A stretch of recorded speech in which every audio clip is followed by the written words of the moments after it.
will meet with me to discuss progress that we are making rebuilding New Ferry. So can I simply ask the Minister if he will join with me to publicly thank and place on the record all of our thanks to the people of New Ferry for the work that they have done to rebuild our town centre.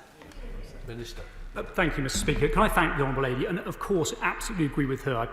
I pay extreme tribute to the residents, the businesses, the charities, the organisations in New Ferry who have worked so hard to recover from and get the town back on its feet over the last 3 years. I know that she's meeting my honourable friend, the Minister, later this week, but as the Minister for Local Government, I'm also at her disposal to discuss this hugely important matter in her constituency. Can we hold a break? Thank you, Mr. Speaker. Does my right honourable friend agree that we need to address the inherent unfairness in the operation of the Housing Infrastructure Fund, which allocates 80% of its budget to London and the South East, and only 20% of it for the rest of us? Well, my honourable friend and I have agreed on this point for some time. The Housing Infrastructure Fund directs funding to those areas where there is greatest affordability challenge, and that is important in some respects, but any government that wants to level up must also direct infrastructure investment for housing to other parts of the country as well. And I will certainly be bearing that in mind as we design the successor to the Housing Infrastructure Fund later this year. Christian Matheson. Thank you, Mr. Speaker. Managing the coronavirus pandemic has already cost Cheshire West and Chester Council over £35 million, and despite government support, which I welcome, they are still £8 million behind on their current budget, which was already £330 million depleted since 2010 by government cuts. Will the ministers now commit to providing the support to make good that £8 million deficit that has been caused by the management of the coronavirus crisis? Minister.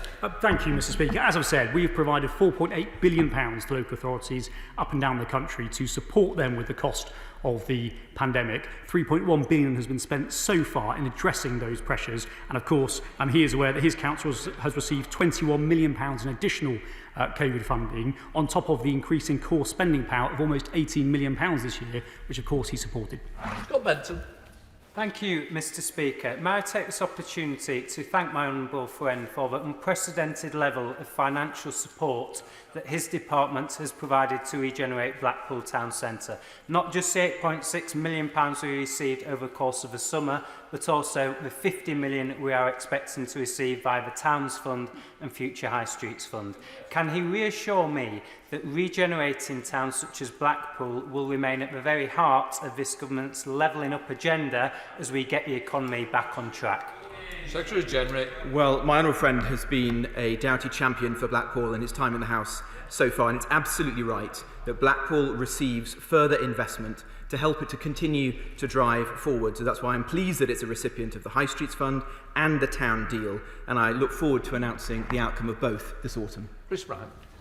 232 days since Storm Dennis flooded many properties in the Rhondda. A quarter of all the properties in the whole of the UK were in one constituency in the Rhondda, wholly disproportionate to the normal funding for the Welsh Assembly. It's 222 days since the Prime Minister promised to my honourable friend from Merthyr Tydfil that the money would be passported through to the local authorities from Westminster to Wales to pay for that. It's 97 days since the Prime Minister wrote to me to say that this was all going to be sorted out. It's 74 days since the Treasury said that they were going to sort this out, and still we haven't had a single penny. Can he prove the best minister of the lot and sort it out by the end of today? Secretary-General. Well, I'm very happy to take that up with my right honourable friend, the Chancellor, and the Environment Secretary, and revert to him with a plan. Steve Backpark. Thank you, Mr. Speaker. The Secretary of State is overseeing a shocking betrayal of millions of people who are trapped in flats they cannot sell because of cladding, irrespective of the height. Mortgage companies are refusing to remortgage. Shared ownership tenants that only own 10% are being forced to pay 100% of the costs. When's the Secretary of State going to get out of his ivory tower, stop talking and start actually helping our constituents? Well, I don't agree with that analysis of the actions that we've taken as a government. We're bringing forward the biggest change to building safety regulation in a generation. We've outlined plans for our £1.6 billion fund. Of course, there's more that we could do. This is one of the most challenging and difficult issues faced by the government today, or indeed any government, built up over many generations. But we intend to tackle it and to provide support for those in need. Neil Coyle.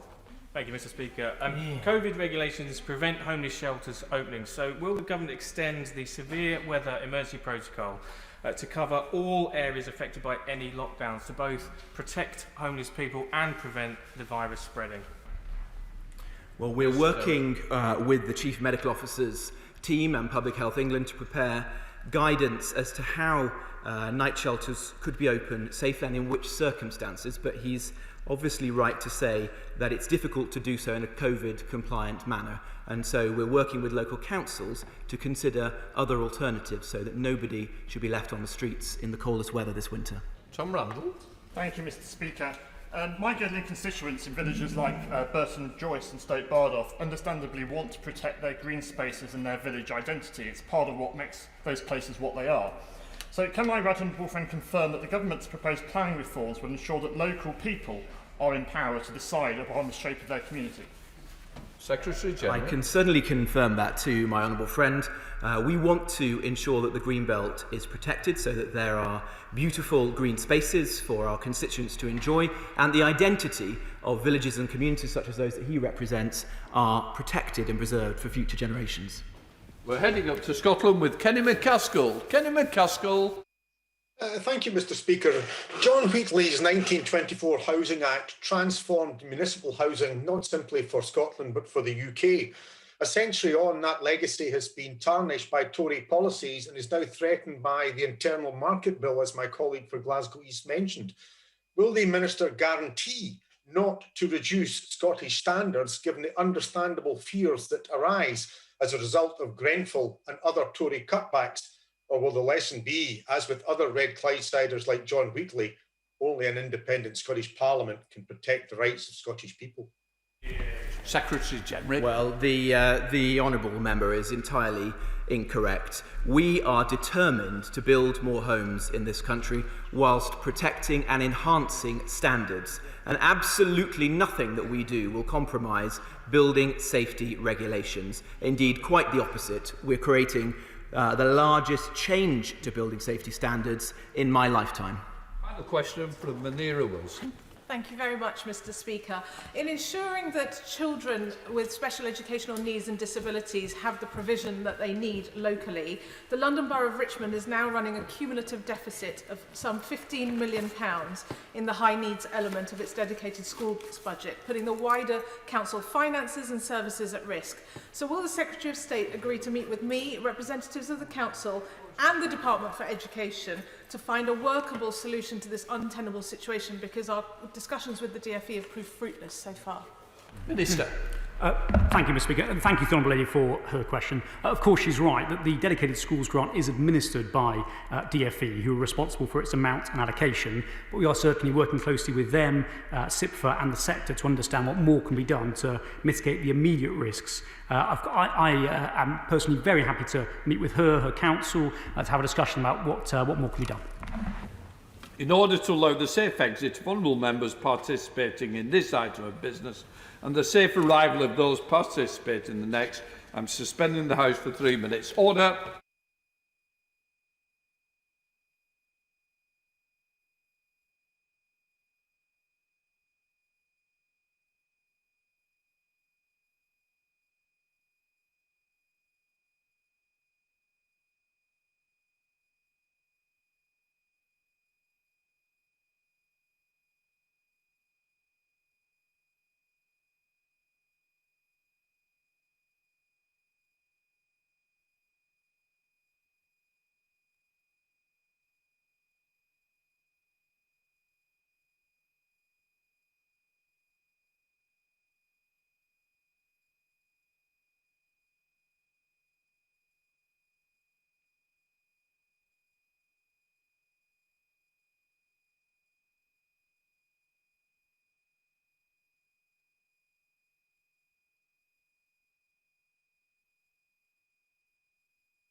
Order.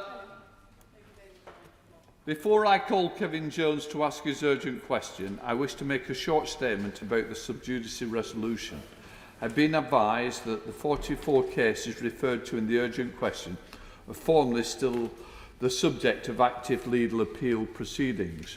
Because there is little risk of prejudice now that it is known that the appeals will not be contested, I'm exercising the discretion given to the Chair in respect of the resolution on matters sub judice.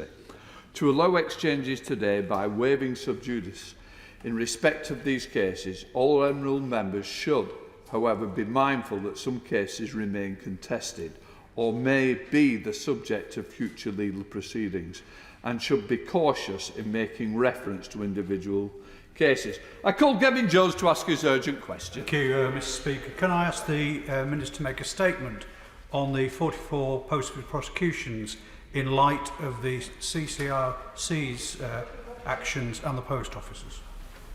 Minister. Thank you, Mr. Speaker, and I appreciate the question from the right honourable gentleman. The government recognises that the Horizon dispute has had a hugely damaging effect on the lives of affected postmasters and their families, and its repercussions are still being felt today. I've spoken to a number of postmasters who have been affected by this ordeal. On the 2nd of October, the Post Office formally responded to the Court of Appeal and Southwark Crown Court regarding the cases of convicted postmasters, whose cases were referred by the Criminal Cases Review Commission, the CCRC. The Post Office has stated it will not oppose 44 out of the 47 cases. The Post Office also sincerely apologised to postmasters for historical failings and underlined its commitment to delivering a fundamental review of the businesses and to resetting its relationship with postmasters to ensure this never happens again. This decision by the Post Office is an important milestone for postmasters whose convictions are part of this appeals process. Friday's announcement was not, however, the end of that process. It's now for the courts to decide, as we've heard, whether the convictions should be overturned. It would not be, therefore, appropriate for government to comment on these cases until that process is complete. The Post Office continues to cooperate fully with the CCRC and are in the process of reviewing about 900 historical prosecutions. Should they find any new information which may cast doubt on the safety of a conviction, they've confirmed they will disclose that information to the person who is convicted. We will work to continue to monitor the work of the Post Office very closely. In addition, I'm pleased that the government last week launched an inquiry chaired by retired High Court Judge Sir Wyn Williams, which will gather relevant available evidence to provide a public summary of the failings that occurred in relation to Horizon, assess whether lessons have been learned and concrete changes have taken place or at least are underway at the Post Office. Evan Jones. Thank you, Sir. I had high hopes for the Minister when he was appointed, but unfortunately he's reverted to type like all his other predecessors that I've had to deal with over the last 8 years in this case. Myself, the Honourable Member for North West Leicestershire and Lord Arbuthnot have been campaigning on this issue now for I think, nearly 9 years. I know that many other right honourable members across the House have individual cases and have been involved in this. It's some 6 years since the three of us met the CCRC, and I'm pleased that Friday's announcement was made that the Post Office would not pursue 44 of the cases. But, Mr. Speaker, that is a simple words, but it actually belies the agony and torment which has gone on for these individuals and hundreds of other individuals who have lost their livelihoods, lost their good names, and in some cases lost their freedom. In other cases, people have lost their lives. And I'm sorry, Minister, what you've said today is not good enough. I can't get over the fact that this scandal, which it is still being treated as somehow an issue of the Post Office. The government are the single shareholder in the Post Office. They're the ones who can make some changes. So I would like to ask some direct questions, Mr. Speaker. The first one is, as the single shareholder, as ministers or the shareholder of the government, been involved in this decision to actually not take forward these prosecutions, like they were involved in the £100 million that they spent in terms of defending the civil case last year. Can I also ask, in terms of these that have been overturned. In June of this year, the Minister said that there will be a process in place for compensation. Is he going to announce a compensation process, or are those people having to go pursue their cases through the court for compensation? And can I also ask where we're at with the historic compensation process? Because I understand 2,000 claims have been made, not a penny yet has been paid out. Can I finally put this issue to the Minister? I'm sorry, the review he's announced is not good enough. It may have a judge, retired judge at its head, but he does not have the powers to summon witnesses and cross-examine those witnesses. A full public inquiry is needed. Without that, we will not get to the truth of this, what is, I've already said, is a national scandal. Minister Scully. I thank the right honourable gentleman for those points, and I'll try and deal with them directly. The decision to prosecute postmasters was an operational matter for the Post Office, and government isn't involved in the operational decisions. But in hindsight, knowing what we know now, it's clear that different conclusions could and should have been reached by the Post Office, and that's why the inquiry is there to exactly work out those lessons. He asked about routes for compensation. Should postmasters who have been convicted have their convictions overturned? There are processes in place for them to receive compensation if appropriate, and that includes a statutory scheme under Section 133 of the Criminal Justice Act 1988.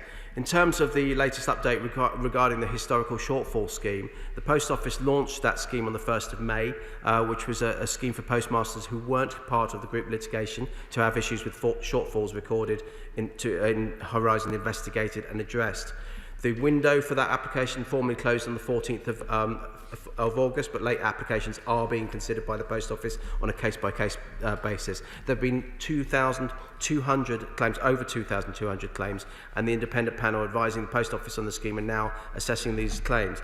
He talks about the issue of the inquiry, and this is very much what have been asked for is a judge-led inquiry. We have Sir Win Williams as a former judge at the head of that. He will be an independent chair that he will be able to ask the questions, he will be able to push back at government, push back at the Post Office and get evidence. The reason that it's an inquiry rather than a review is because reflecting on the way that it was worded, I've always wanted it to be a backward-looking review that enabled evidence to be sought rather than just a desktop basis. And by clarifying that in the written ministerial statement, I believe that this is the inquiry, albeit on a non-statutory basis, that will actually get the answers, but do it in a quick way that will hopefully satisfy the sub-postmasters to get the answers that they want. Lucia. Thank you, Mr. Speaker. Almost 20 years ago, Telford resident Tracy Felsted, then a 19-year-old post office clerk, was wrongly convicted and jailed because of a glitch in the Post Office computer system. Last week, the Post Office finally conceded defeat in this long-running battle between David and Goliath. How did a respectable organisation like the Post Office, a major software company like Fujitsu, and the great and the good in the civil service and ministers from all parties fall prey to groupthink on such a grand scale that despite this computer error occurring across the country, it was assumed the only possible explanation was that all sub-postmasters affected were dishonest? What action will my right honourable friend take to ensure the Post Office and Fujitsu are properly held to account? And will he commit to determining who knew what and when during this shameful saga? I thank the honourable friend. She's absolutely right that we need to get to the bottom of who knew what when, and that's why I'm really determined that under Sir Win Williams' chairmanship we can seek evidence as well to complement what is already available from Justice Fraser's findings. But speaking to the Post Office and Fujitsu, who have agreed to comply with this inquiry fully, but also to, I hope that the sub-postmasters will, in conversation with Sir Win Williams, agree to get involved so that they can share their evidence and their story, so we can get to the bottom exactly as my honourable friend says. Heading up to Newcastle on Tyne with Shadow Minister Tion Morrow. Thank you, Mr. Speaker. And the Post Office Horizon scandal may well be the largest miscarriage of justice in our history. 900 prosecutions, innocent people bankrupted and imprisoned, careers ruined, families destroyed, reputation smashed, and lives lost. I pay tribute to the Postmasters Alliance and all who campaigned with them, including members on all sides of the House, and particularly the member for North Durham who secured this urgent question. For decades, the Post Office denied all wrongdoing, imposing huge stress and legal fees upon the victims, spending tens of millions of pounds in the process. Friday's announcement is a welcome relief for so many, but can the Minister tell us why, as their only shareholder, the government allowed the Post Office to continue to oppose the appeals for so long? Far from it being merely an operational matter, as the Minister said, will the Minister admit this represents a gross failure of oversight? And will he tell us how much this has cost the Post Office and ultimately the taxpayer? What is the estimate for the cost of compensation which will now need to be paid to those prosecuted? And what of those who were pursued, harassed and bankrupted, but not ultimately prosecuted? It's right that the government has finally announced a judge-led inquiry into the scandal, which Labour called for months ago. But despite this House expressing its concerns forcefully, the terms of reference deliberately exclude compensation. Will the Minister amend the terms of reference to include compensation and deliver true justice for the victims? Mr. Speaker, a miscarriage of justice on this scale undermines confidence in the justice system. Is it right that the Post Office has the power of independent prosecution, and is the Minister reviewing it? The victims need justice, not more unanswered questions. The taxpayer needs to know just how much this failure of oversight has and will cost. And finally, the government need to take responsibility for this debacle and ensure nothing like it can ever happen again. Thank the Honourable Lady for that question. There are a number of questions in that. In terms of the government's involvement, of course, as I say, the Post Office decisions are operational decisions are for them and their board.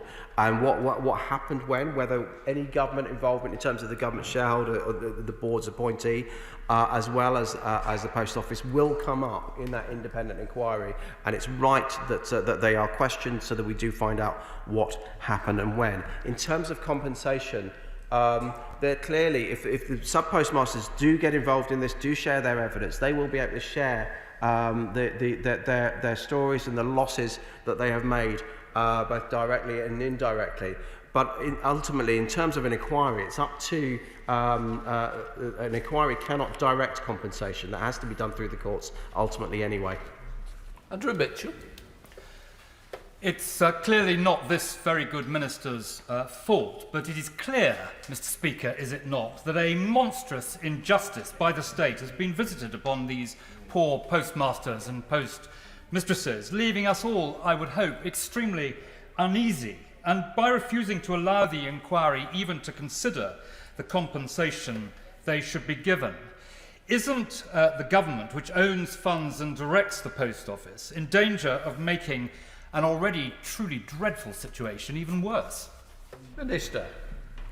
I thank the right honourable friend for those personal comments. You know, we are constituency MPs as well, so we can all, I hope, share the horror that we see when we see the stories and hear the stories of those people. It may be could have easily been constituents of mine. In terms of compensation, as I say, there are avenues open to those people who have been wrongfully prosecuted. But there is reason for people to be able to talk about their losses, and then that's for Sir Wyn Williams to then present his findings when he concludes this independent inquiry. Heading up to Scotland with SNP spokesperson Miriam Fellows. Miriam Fellows. Thank you, Mr. Speaker. During this pandemic, the Post Office network has shown what a valuable community asset it is. Cases being reviewed in Scotland and in the rest of the UK should result in financial compensation to all those innocent people who suffered as a result of the Horizon scandal, and I pay tribute to all those who have worked for justice in these cases. Will the Minister commit today to ensuring that these costs do not put the Post Office network at further financial risk? And does the Minister still not understand that a non-statutory review is not an independent inquiry, as was promised by the Prime Minister? Minister. I thank the Honourable Lady for the question. And in terms of the Post Office network, it's up to the Post Office to work out how best to compensate people, and they will be looking at that in due course. We will continue to work with the new Chief Executive, Nick Reid, who is looking to put on a sure footing the future relationship with postmasters. But in terms of the independent inquiry, as I say, this is a judge-led inquiry that's been asked for, albeit on a non-statutory footing. So it is judge-led. It is backward-looking in terms of taking evidence from all of those that are involved. And I hope that the Honourable Lady, when she sees the findings at the end, will see that although everybody might not get everything they want, we will get answers about who knew what when. Heading up to North West Leicestershire with Andrew Bridgen. Andrew Bridgen. Speaker, can I congratulate the Right Honourable for Durham North for gaining this urgent question. The Minister's well aware of my long-term interest in this topic, which has been a running sore for far too long. With regard to the review he announced last week, what level of confidence does he have that it'll gain the support and participation of all the stakeholders involved in this issue? Will it have the ability to hold to account and responsible those people who allowed this gross miscarriage of justice to occur? And if it can't do the first two, what confidence can he have that it will ensure that this intolerable situation will never ever be repeated? Minister. Honourable friend makes an incredibly good point, and it's so important that first of all that Sir Wyn Williams engages with the sub-postmasters led by Alan Bates that were part of the group litigation to explain to them how he intends to investigate this and take evidence, and I do hope that they will therefore engage. In terms of, I've talked about the fact that the Post Office and Fujitsu are ready to comply fully with this investigation, but clearly if there are important people and the important evidence that is not coming out for whatever reason, there are mechanisms available to the Chairman, Sir Wyn Williams, to look at this further and to re-evaluate. Sir Olding. Thank you, Mr. Speaker. There are currently 2 post offices in my own constituency which are threatened with closure because of the difficulty in recruiting new sub-postmasters or sub-postmistresses. Can the Minister tell us what impact does he think this appalling case with Horizon has had on the recruitment of new sub-postmasters and sub-postmistresses, whether he's anxious about the future of particularly our rural post offices, but even those in urban constituencies like mine, and what is the Department doing to work with the Post Office on this issue? Minister. Thank the Honourable Lady. Yes, I am anxious because it's important that we keep the service, the level of network up at 11,500 that we've set. And that is partly, the Honourable Lady is right, that some of that is because of the situation gone by, some of it is the ongoing complexity of the Horizon system and resource available. I'm glad that Nick Reid, the Chief Exec, has come from a business where he's used to dealing with people as stakeholders, not just as employees, so engaging a more positive future relationship with with postmasters. But also, she's right to also talk about rural and urban as well, because at least in London, although we do not want to be losing post offices, it's relatively easy when you compare it to some rural areas to get to the next post office, but that's not an excuse to diminish the network in London. Caroline Oakes. Thank you, Mr. Speaker. In his previous response, my honourable friend the Minister just said that he was anxious about the future of the network. So I welcome with the statement from the Post Office saying it wants to reset the relationship with sub-postmasters. But if the Minister is anxious, what measures is he going to take to make sure that that actually happens? And when he says he expects compensation from the Post Office to be in due course, can he put a timescale on that? Minister. Well, I think it depends in terms of the compensation. It depends on the people you're talking about in terms of because of the wrongful convictions. Those people have recourse through the courts themselves. In terms of what I'm doing is regular contact with Nick Reid to make sure that the Chief Executive and other members of the board to make sure that we can look at the post office closures as reported to me and as I see both from MPs and from updates, to make sure that we can get recruitment of post offices, postmasters, increased and improved, but that will be through an improved future relationship. On to report. Thank you, Mr. Speaker. Would the Minister join me in thanking all those of the Post Office and Royal Mail who've kept us all going throughout this crisis? Many of them, disproportionately, we know from the ME communities, have experienced such death and suffering, like Varchas Patel, my constituent, and his family. They're pleased now that their appeal is being not contested, but they do wonder what action is now being taken against those at the top, those in the management and leadership positions in the organisation that presided over this scandal? Or is it that this algorithm-obsessed government is kind of stuck in computer says no mode? Minister. I can assure the right honourable lady that the computer very much says yes, which is why we've launched an independent inquiry. And then Colburn. Thank you, Mr. Speaker, and I've not yet had the chance in this place to congratulate my constituency neighbour and former boss on his ministerial appointment. But, Mr. Speaker, I have met with Carshalton and Wallington residents who have sadly been affected by the Horizon scandal, constituents like Namala Fatania, who really have had their lives turned upside down. So can my honourable friend give me assurances that the Post Office will fully cooperate with this inquiry, that we will learn the lessons that are needed and make sure that something like this can truly never happen again? Minister. I thank my honourable friend, and I didn't ask him to say that, but it's always gratefully received. You can come again. Constituents like Namala Vatania we can hear them from any constituency MP, and we are absolutely determined through this independent inquiry to get the answers so that it can never happen again. 12 withdrawn. Dr. Julie Lewis. Does my honourable friend accept that those present or former Post Office officials who perpetrated this disaster and perpetuated the agony of the victims must be punished, not promoted, and shamed rather than rewarded with honours, as I believed happened in at least one prominent instance? Oh, Minister. In terms of the question with previous people, yes, the Honours Commission and any future employers need to look at the background of any person involved in this. However, as I say, this is an independent inquiry. What I don't want to do now is stamp my authority on it, because this is now for Sir Wyn Williams to get those answers, to question people, and I do want everybody, including people who were involved in the Post Office but now no longer employment, to engage in this process. Thank you very much, Mr. Speaker. For years, pleas from MPs to address this scandal have been ignored because of the government's cosy relationship with the Post Office. My constituents, Kevin and Julie Carter and Dion Andre, like hundreds of others, have had to fight for justice every step of the way in order to try and clear their names.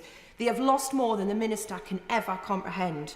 What protections now is this government going to put in place so that never again can powerful organisations behave in this way and use the criminal courts with such unaccountability? Minister. Well, I'm glad to report that the Post Office are not using private prosecutions anymore. And the Justice Committee met last week to talk about private prosecutions. But she's absolutely right to talk about her constituent and the losses that they've suffered. And I'm glad that the independent inquiry will be able to get to the bottom of that to make sure that it can never happen again. Come on. Thank you, Mr. Speaker. In my previous life, I remember collecting the mail from the Post Office branches at this time that the Horizon scandal was happening. And I remember vividly the sub-postmasters and sub-postmistresses not being able to balance the tills at that time and having the stress and anguish of that resting over them. So whilst it's absolutely right today that we recognise the hole that the Post Office is in, it's worth remembering at the heart, at the very core of the Post Office, isn't some mythical bogeyman, but is really hard-working sub-postmasters and sub-postmistresses across the country. The reputational damage that's been done by the Horizon scandal threatens their very livelihoods, and we need to act on this now. So with the traditional banking system closing many of the branches in rural communities, what can the department do to ensure that post office branches have a workable banking system and can offer other services to make these vital rural services more viable?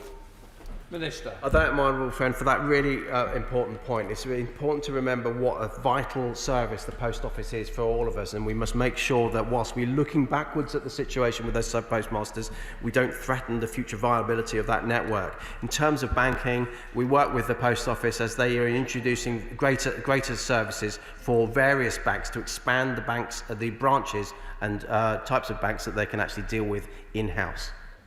Heading up to Scotland with Martin Day. Martin Day. Thank you, Mr. Speaker. I would urge the 73 Scottish cases whose convictions may be unsafe as a result of this injustice, which was overseen by consecutive Labour, Tory and Lib Dem ministers, to contact the Scottish Criminal Cases Review as a matter of urgency. And will the Minister, with his predecessors, write a cross-party letter to the Justice for Sub-Postmasters Alliance, apologising for the parts they have played in this saga? Minister. I would echo the honourable gentleman's call for people to make sure they are in touch if they believe their convictions are not safe, because the post office is determined to make sure that as they look back and review those 900 prosecutions, anybody that they feel as part of that Horizon process, they will be in contact with. They're committed to be in contact with themselves. Rob Butler. Thank you, Mr. Speaker. Last week, the Justice Select Committee, of which I'm a member, published a report into private prosecutions, which was prompted by the Horizon scandal. Does my honourable friend agree with its recommendation that any organisation that conducts a substantial number of private prosecutions should be required to meet the same standards of regulation, accountability and transparency as public prosecutors? And will he discuss that with the Lord Chancellor as a matter of urgency? Minister. I thank my honourable friend for that, and as I said, I pay tribute to the work that it's done. The government will certainly consider that, the very many sensible points that have been raised there, and will report back in due course. Heading up to Manchester, into Greater Manchester with Andrew Gwynn. Andrew Gwynn. Thank you. My constituent Della Robinson was formerly a local sub-postmistress in Dukinfield, and she lost almost everything in this scandal, including her reputation. Now, I welcome the latest announcement, but when did the Minister know that the Post Office was not going to oppose the appeals? What discussions did he have with Post Office officials? And did they discuss the amount this would cost the Post Office and ultimately taxpayers?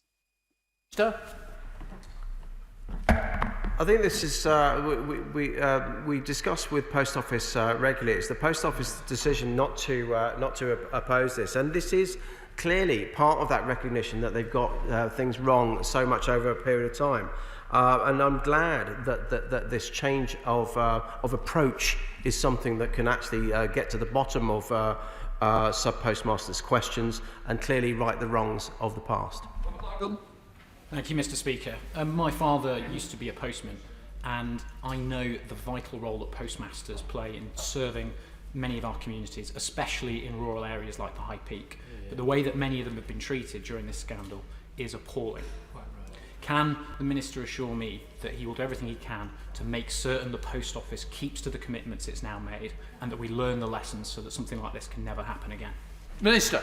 I thank my honourable friend, and years ago my uncle was a sub-postmaster in a rural area, and so I saw the way he worked. It predated the Horizon, but it's so important that watching people like him, watching people like his father work so hard in their communities, the last thing they should expect is the scandal that's befallen some of these individuals that we've heard about. So we must make sure that through this independent inquiry we can get the answers so that it can never happen again. Let's visit the member of Huddersfield, Bury Sherman. Bury Sherman. Mr. Speaker, is the Minister aware that I chair the Miscarriages of Justice group in Parliament, and I have never seen anything as awful as this? So many people's lives made misery, their reputation ruined, their whole future, their families broken up. I would have expected today, Minister, at least the Secretary of State on his knees in sackcloth and ashes. This is so important. Will he make sure that these people get justice? Because this wasn't done by machines or computers. It was done and organised and managed by people, and they should be held to account. Would he agree with me? Get on with it, Minister. Don't worry. The brief answer is no in terms of the chairmanship. In terms of the Secretary of State and sackcloth and ashes, I am the Postal Affairs Minister, so I'm the one that set up the inquiry, and I'm determined that we get the answers that he's seeking. Jason. Thank you, Mr. Speaker. Can I also as well put on record my thanks to our community post offices that have provided such a vital lifeline during this pandemic in my villages and towns in Colne Valley. In terms of the inquiry, can the Minister assure me that my constituent Maria, who is one of the victims of this scandal, and all the other victims will be able to give evidence to this inquiry? They will be heard, and that we will get some a conclusion to this inquiry within the next year. Yeah. I thank my honourable friend, and it's up to Sir Wyn Williams how he wants to frame that inquiry, but it's absolutely set up for people to have their voices heard, the sub-postmasters to have their voices heard and reported back within around a year, so absolutely. Heading up to Paisley with Gavin Newlands. Gavin Newlands. Mr. Speaker. Thank you very much, Mr. Speaker. Can I very much agree with and thank the Honourable Member for North Durham. This has been a dreadful affair during which neither the Post Office or this government have covered themselves in glory. My constituent was sent to prison as a result of Horizon issues, was forced to sell the family home, as a result of which led to a marriage breakdown. Yet in a letter to me, the government stated it had no plans to prosecute anyone involved, as it involved a number of decision makers. My constituent's life is in tatters. Who is going to be held responsible? Minister.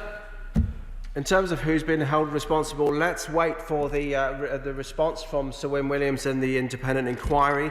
I know that there's some from Justice Fraser's findings, some names have been recommended to the CPS for them to discuss and investigate themselves. Martin Vickers. Thank you, Mr. Speaker. Like members across the House, I have constituents whose lives have been destroyed by this scandal. And I welcome the establishment of the inquiry. Could the Minister assure me that any recommendations that emerge from the inquiry will be acted on promptly, and will he undertake immediately to speak to senior management at the Post Office to establish whether structures are in place now to ensure nothing like this could take place in the interim? Minister. I thank my honourable friend, and absolutely I want to make sure this is dealt with in a timely fashion, and yes, we will take all of the recommendations very, very seriously because we want to get to the bottom of it. I do continue to work with and speak to Nick Reed, the Chief Executive, and listen to him and push him to make sure none of the lessons have been learned and the structures are in place. Thank you, Mr. Speaker. Campaigners have labelled the review into the Post Office as a whitewash and a betrayal, and instead are calling for a full independent inquiry with statutory powers. This, as agreed by the Prime Minister in response to my Prime Minister's question in February earlier this year. So will the Minister today confirm that statutory powers will be given to the inquiry, meaning that full accounts from former sub-postmasters will be heard as evidence and witnesses cross-examined to ensure proper justice is served? Minister. The Prime Minister promised an independent inquiry, and that's what we've announced. We want to make sure that postmasters do engage with this. Post Office and Fujitsu have also said they're going to engage with that. It's now for Sir Wyn Williams to instigate and get that underway, and then he can always report back if he finds he's not getting the support that he needs. Thank you, Mr. Speaker. When you've caught and removed the fox from the hen house, it's never a good idea to put it back in there to compensate the rest of the chickens. We did exactly that with Lloyds, and I feel we're doing exactly that with the Post Office. There is no obvious means of compensation for those with criminal convictions. The historic shortfall scheme, the jury's out on that, and those that are employed as sub-postmasters through McCall's or the co-op have no direct means of compensation. Will my right honourable friend confirm that the government is committed to making sure every single person who is disadvantaged because of this is fairly compensated? There is a separate director within Post Office Limited that's looking specifically at the historic shortfall scheme to make sure that the rest of the Post Office Limited has the capacity to be able to reset its future relationship with postmasters. But of course, we will look at Sir Wyn Williams' findings, and postmasters that have had wrongful convictions have other methods of compensation, as I outlined in my original statement. Let's head up to Kingston upon Hull with Emma Hardy. Emma Hardy. Thank you, Mr. Speaker. My constituent Tracy Major was falsely accused of stealing £24,000 from Anlaby Park Post Office. She was innocent. She's had her reputation destroyed. She's suffered unimaginable stress, and she's also looking at losing over £150,000. She has only received £20,000 in compensation. How will the government and the Post Office ensure she has the justice she deserves? Minister. Well, if the Honourable Lady's constituent was in the group litigation, then that was the compensation there was settled in a full and final settlement that was agreed with the Post Office. But in terms of the wrongful convictions that the Post Office said it's not going to contest, we'll see what happens in the courts now. But anybody that has been wrongfully convicted that wasn't part of that group litigation will have other methods of returning to compensation. Let's head to Yeovil with Marcus Fish. Marcus Fish. Thank you, Mr. Speaker. These sub-postmasters operate in quite often very, very small communities where everybody knows each other. This has been an incredibly painful experience for them and their families and their communities. I welcome the establishment of the inquiry, but can the Minister please assure us that this is not going to be a whitewash? Many sub-postmasters in my constituency are very anxious to know that. Minister. Thank my honourable friend. Yes, I can assure him that it will not be a whitewash. I'm determined to get the answers to the questions that we need from Post Office, from Fujitsu, and indeed from government, from our role as well. We want to hear from sub-postmasters about their stories, their evidence, and their losses. And now it's for Sir Wyn Williams, a former retired judge, to be able to get to the bottom of it and get those questions answered. Clive Efford. Thank you, Mr. Speaker. People have had their reputations trashed. They've been made bankrupt. Others have gone to prison. What is the Minister doing to make sure that these people are assisted while we wait for this inquiry? Because what we don't need is justice delayed and justice denied. What we need is action now. So what is the Minister doing to assist those people who are in real difficulties now? Minister. Announcing the inquiry. One of the big reasons I didn't want this to be a statutory inquiry, although I can understand the impetus on this, is because statutory inquiries can last for decades sometimes and cause even more expense. In this way, we can get the answers within hopefully a year, so that we can put this to bed and get the answers that they want. Robert Neal. Thank you, Mr. Speaker. The Minister is aware of the Justice Committee's report on this matter. He will know that a wrongful conviction, any wrongful conviction, potentially undermines the whole of the justice system. Rather than waiting a year for the outcome of this review, will he meet urgently with my right honourable friend the Attorney General to discuss the specific recommendations that the committee makes in its report to make sure that safeguards are applied so that the standards applied by those who have the power to bring private prosecutions are, as my honourable friend the member for Aylesbury said, never less than those that are applied by the Crown Prosecution Service, because being judge, jury, investigator and victim creates potentially very great conflicts of interest. I pay tribute to the chairman of the committee and for justice and all the work that he's done and the report that that they have published last week. I'm always happy to speak to the Attorney General and will definitely take consideration in due course of that report. Alistair Carmichael. Thank you, Mr. Speaker. Can I welcome the progress we've made thus far in getting at least an element of judicial oversight of this inquiry?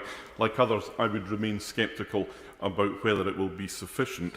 But to proceed on the basis that it is, and that the undertakings that the Minister has given the House today are sufficient to do the job, will he now look at the damage that has been done to the availability of postmasters as a whole, across the whole of the country?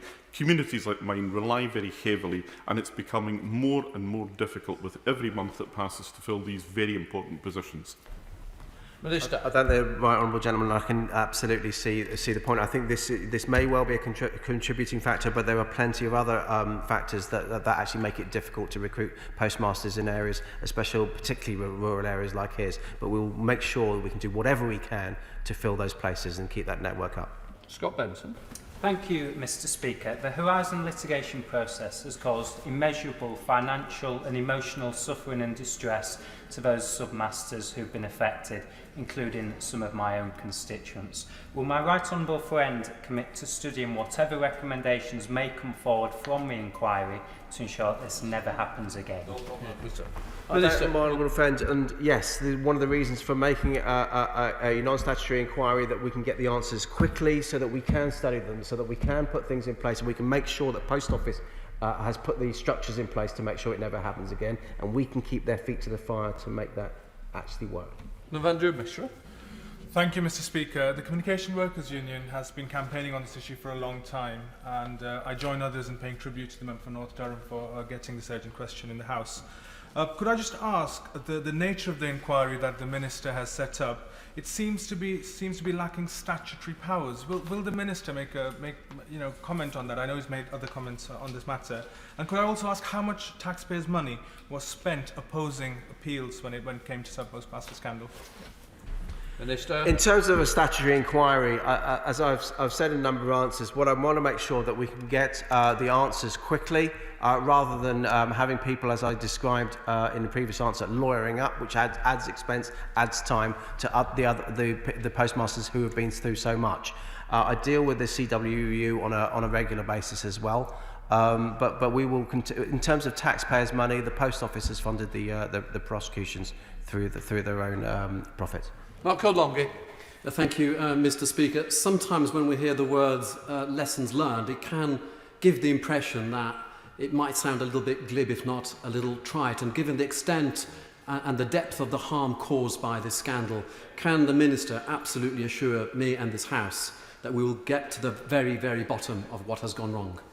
Minister. I don't, my honourable friend, and nobody, least of all me, cannot fail to be appalled by what we read about some of the situations, some of the hardship and worse that many constituents have been through. And that's why I'm determined to listen to that evidence, to make sure that we can get those answers so that this can never happen again. Go ahead, Thomas. The truth is that ministers have set up a half-baked inquiry in response to this extraordinary scandal without the powers to fully get to the bottom of this mess. Will the Minister at least commit to return to this House to set out in full both the compensation arrangements and any financial implications for the future of the Post Office? Minister. Well, let's see what the result is from Sir Wyn Williams' investigations and inquiry in the first place, because compensation is a matter for the Post Office, and they've talked about the historical shortfall scheme. They want to make sure that people are wrongfully convicted are actually compensated accordingly. Gibson. Thank you, Mr. Speaker. I welcome the Minister's decision to seek justice for these sub-postmasters. What steps is my honourable friend taking to support victims of this scandal now? And what steps is he taking to ensure these mistakes never happen again? I thank my honourable friend. And in terms of what support we can do, we can get those answers now. We can look for the answers now, not in 5-10 years' time. These people have been suffered enough, and they need answers. They need to be able to draw a line under the stigma that has been attached to so many people. And that's why the independent inquiry needs to report back, hopefully within around a year, to be able to draw that line for them. Final question from Drew Hendry in Inverness. Drew Hendry. Thank you, Mr. Speaker. The Minister has said he doesn't want a statutory inquiry, and I think many of those affected will be sceptical about his reasons for that. Hundreds of people have been wrongly sued and pursued, many imprisoned, many more have lost their businesses and livelihoods. His government and previous governments have been central to an epic scandal. His Prime Minister promised a full independent inquiry. Why is that promise now being broken, like so many others, by his government? This is an inquiry which is both independent and full. This is one thing that the Prime Minister promised. It's one thing that we've delivered. It's taken too long to get there, but we will get those answers in a short few months. In order to allow the safe exit of honourable members participating in this item of business and the safe arrival of those participating in the next, I'm suspending the House for 3 minutes. Order.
Order!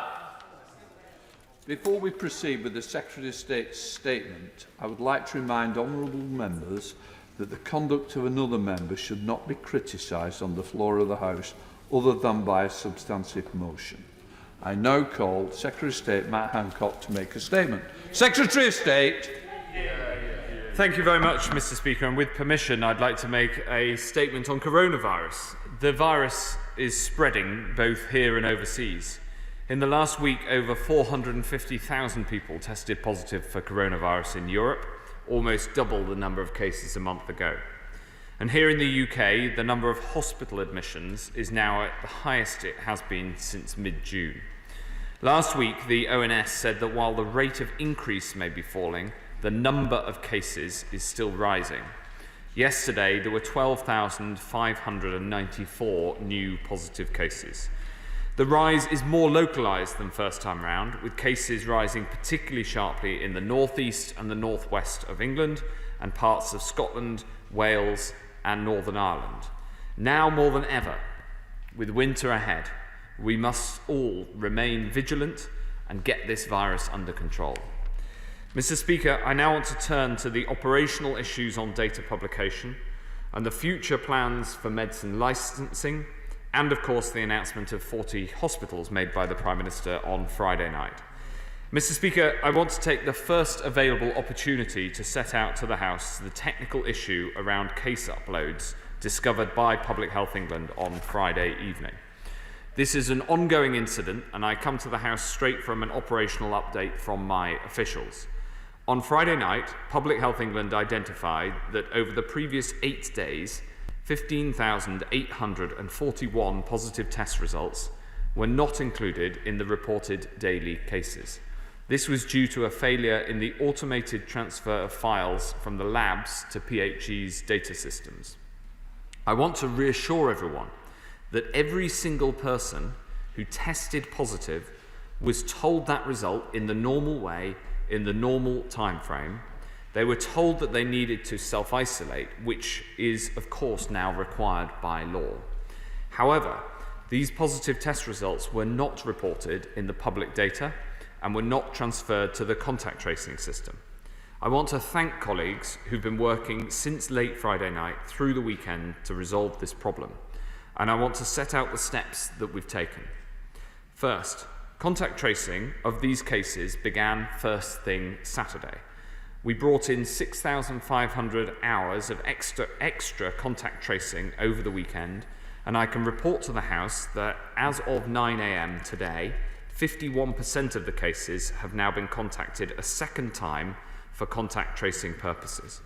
I want to reassure the House that outbreak control in care homes, schools and hospitals has not been directly affected, because dealing with outbreaks in these settings does not primarily rely on this particular PHE system. Second, the number of cases did not flow through to the dashboards that we use both for internal and for external monitoring of the epidemic. Over the weekend, we updated the public dashboard, and this morning the JBC presented to me their updated analysis of the epidemic based on the new figures. The Chief Medical Officer has analysed that our assessment of the disease and its impact has not substantially changed as a result of these data, and the JBC has confirmed that this has not impacted the basis on which decisions about local action were taken last week. Nevertheless, this is a serious issue which is being investigated fully. I'd like to thank Public Health England and NHS Test and Trace, who've been working together at speed to resolve this issue, and I want to thank everyone for their hard work over the weekend. Mr. Speaker, this incident should never have happened, but the team have acted swiftly to minimise its impact, and now it is critical that we work together to put this right and to make sure that it never happens again. Mr. Speaker, another important area of our coronavirus battle plan is treatments. As the House knows, the only treatment known to work against coronavirus was discovered here in the UK. And as we leave the EU, I want to use the opportunity to improve how quickly we get new drugs to patients here. So the UK is joining with Canada, the United States, Australia, Switzerland and Singapore in Project Orbis, which will allow international regulators to work together to review and approve the next generation of cancer treatments faster. This means pharmaceutical companies can submit treatments to be reviewed by several countries at the same time, so we can cooperate with the best medical regulators in the world and make approvals quicker so we can get patients the fastest possible access to new drugs. This is an exciting development, and we'll join this scheme fully on the 1st of January after the end of the transition period, because we'll stop at nothing to bring faster access to life-saving treatments on the NHS. Mr. Speaker, we're investing in our hospitals too. And 2 weeks ago, I announced to the House that we're investing an extra £150 million in expanded capacity in urgent and emergency care, so hospitals have the space to continue treating patients safely in the pandemic. On Friday, I'm delighted that my Right Honourable friend, the Prime Minister, set out the 40 hospitals that we'll build by 2030 as part of the package worth £3.7 billion, with 8 further new schemes invited to bid for future funding, also to be built by 2030, including mental health facilities. This is the biggest hospital building programme in a generation, and the investment comes on top of an extra £33.9 billion a year that the government will be providing to the NHS by 2023-24. We passed that into law right at the start of this Parliament, Mr. Speaker, and these 40 new hospitals across England will support our mission to level up our NHS so even more people have top-class healthcare services in their local area, and so we can protect the NHS long into the future. Finally, Mr. Speaker, it's critical that our rules are clear at a local level so that the public can be certain of what they need to do to suppress this virus. And I'll update the House in due course on what action the government's taking so we can have more consistent approaches to levels of local action working with our colleagues in local government. For now, it's essential that people follow the guidance in their local area, and if they need to check the rules, they can check on their local authority website. Mr. Speaker, history shows us that the battle against any pandemic is never quick and never easy. It requires making major sacrifices and difficult choices. And I know that this has been a tough year for so many, and that we're asking people to persevere as winter draws in. Because the only safe path is to suppress the virus, protecting the economy, education and the NHS until a vaccine can make us safe. And I commend this statement to the House. Secretary of State Jonathan Ashworth. Thank you, Mr. Speaker, and I thank the Secretary of State for advance sight of his statement. Now, Mr. Speaker, in recent weeks, we've had people told to travel hundreds of miles for a test. We've had hundreds of children out of school, unable to get a test. We've had tracers sitting idle, watching Netflix. We've had care home tests taking days to be processed. Yesterday we had a health minister saying this could be a moment of national pride like the Olympics. We've had a Prime Minister in a complete muddle over the rules. And now, at one of the most crucial points in this pandemic, we learn that almost 16,000 positive cases went unreported for a week. That means as many as 48,000 contacts not traced and not isolating. Thousands of people blissfully unaware they've been exposed to COVID, potentially spreading this deadly virus at a time when hospital admissions are increasing and we're in the second wave. This isn't just a shambles. It's so much worse than this. And it gives me no comfort to say it, but it's putting lives at risk. And he should apologise when he responds, Mr. Speaker. Now, no doubt he'll complain about my tone or say he won't have any divisive talk, but people want answers. Now, he's just said that over half of the 16,000 people have been spoken to by tracers and presumably handed over their contacts. When will the other 49% be spoken to by contact tracers? How many of the contacts have now been traced and spoken to, and how many are isolating?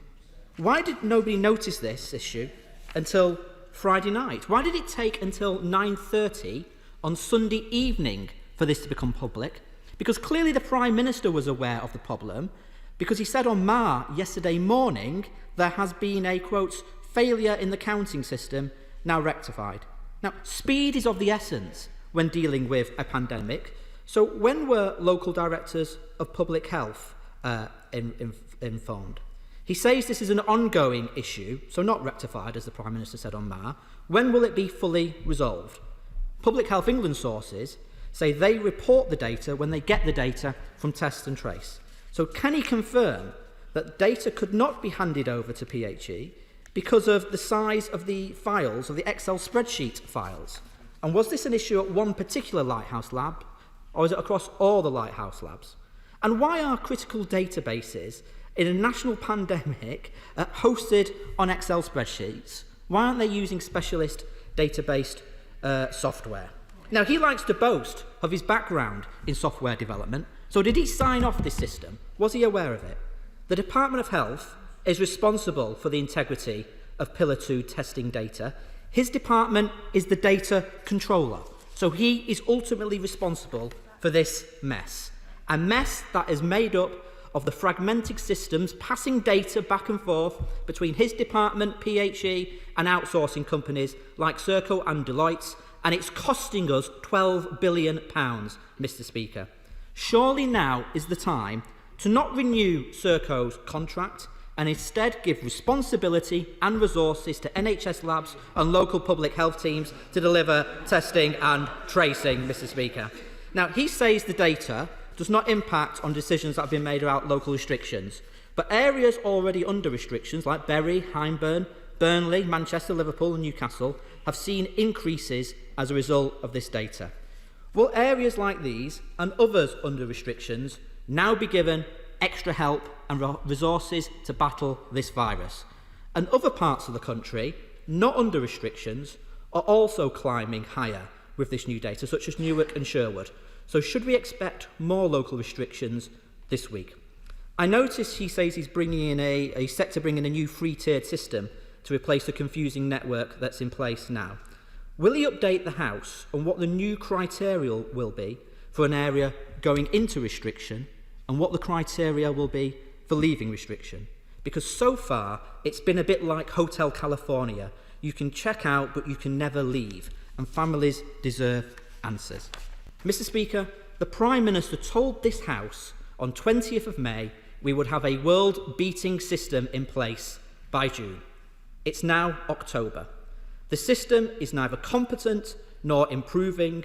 Problems are getting worse. The government is failing on the basics. When will he finally fix this mess? Stay. Well, thank you very much, Mr. Speaker. Just to answer a couple of the factual questions, as I said in the statement, we now have, as of 9 a.m. this morning, 51% of these cases have been contacted by the contact trace system, and their contacts are contacted immediately after that initial contact, so concurrently. The question that he asks about the tiering system, absolutely there'll be extra support that goes to areas where there are an increased number of cases. And he asks about the criteria in this proposed approach. Of course, you can't have a fixed and specific criteria because it depends on the nature of the outbreak. For instance, an outbreak in one individual employer, you wouldn't necessarily then put the whole local area into local action.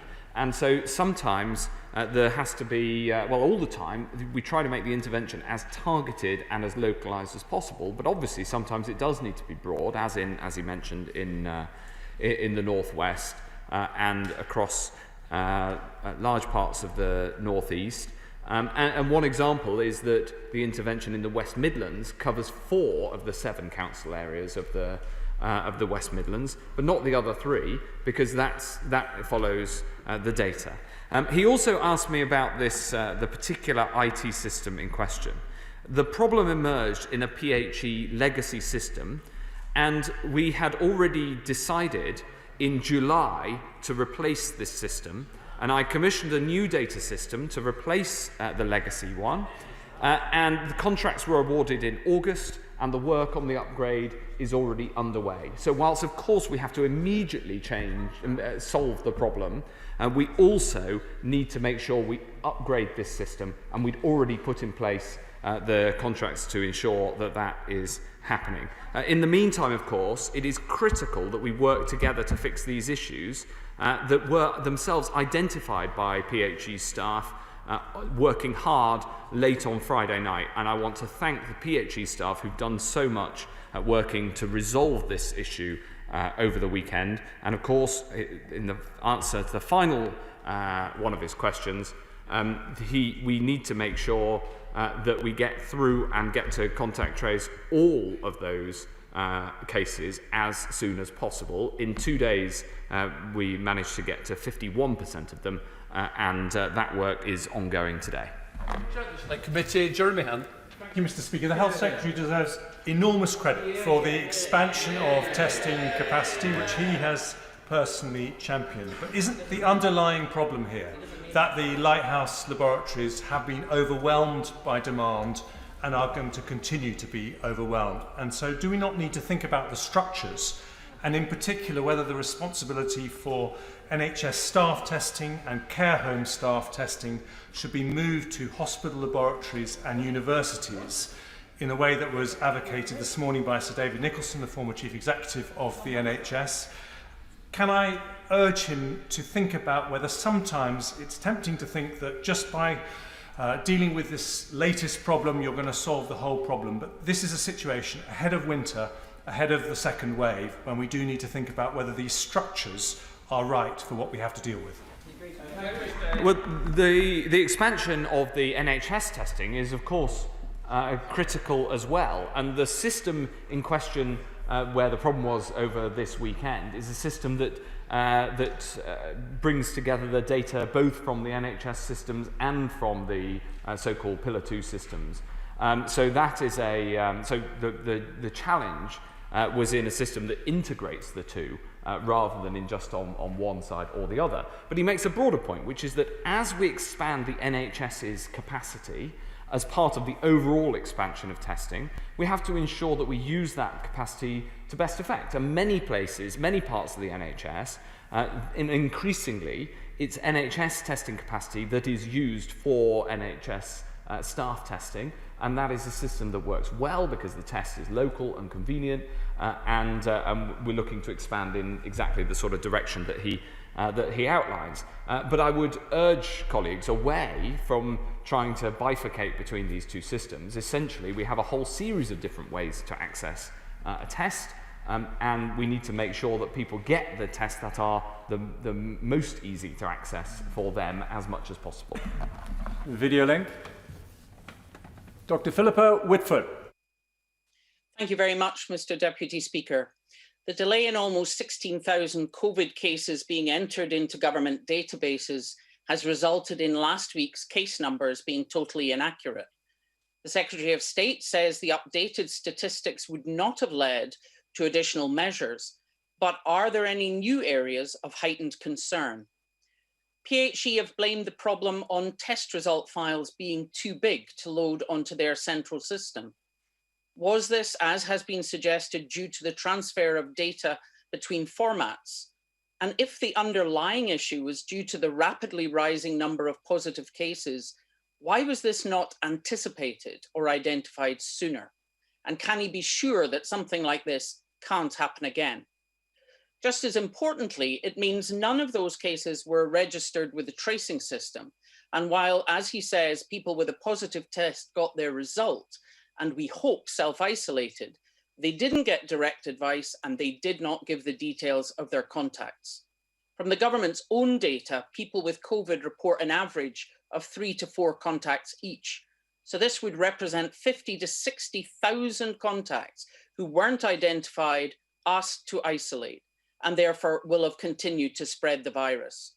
While up to 10 days has lapsed and the opportunity to prevent onward spread may have been missed, he mentions 51% of cases have been contacted, but what timescale does he hope to reach all the contacts of those cases?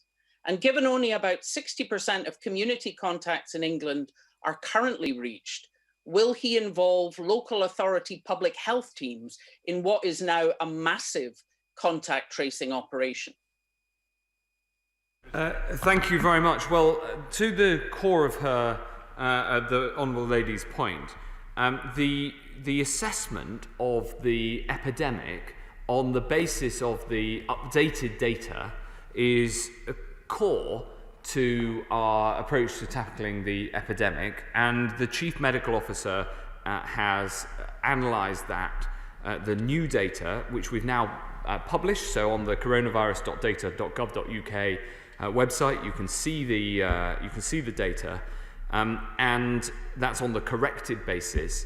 And based on JBC analysis, the CMO's advice is that the assessment of the disease and of its impact has not substantially changed. And that's because the just under 16,000 cases were essentially evenly spread. So it hasn't changed the shape of the epidemic. It has changed the level in terms of where we're finding the epidemic and in what sorts of groups.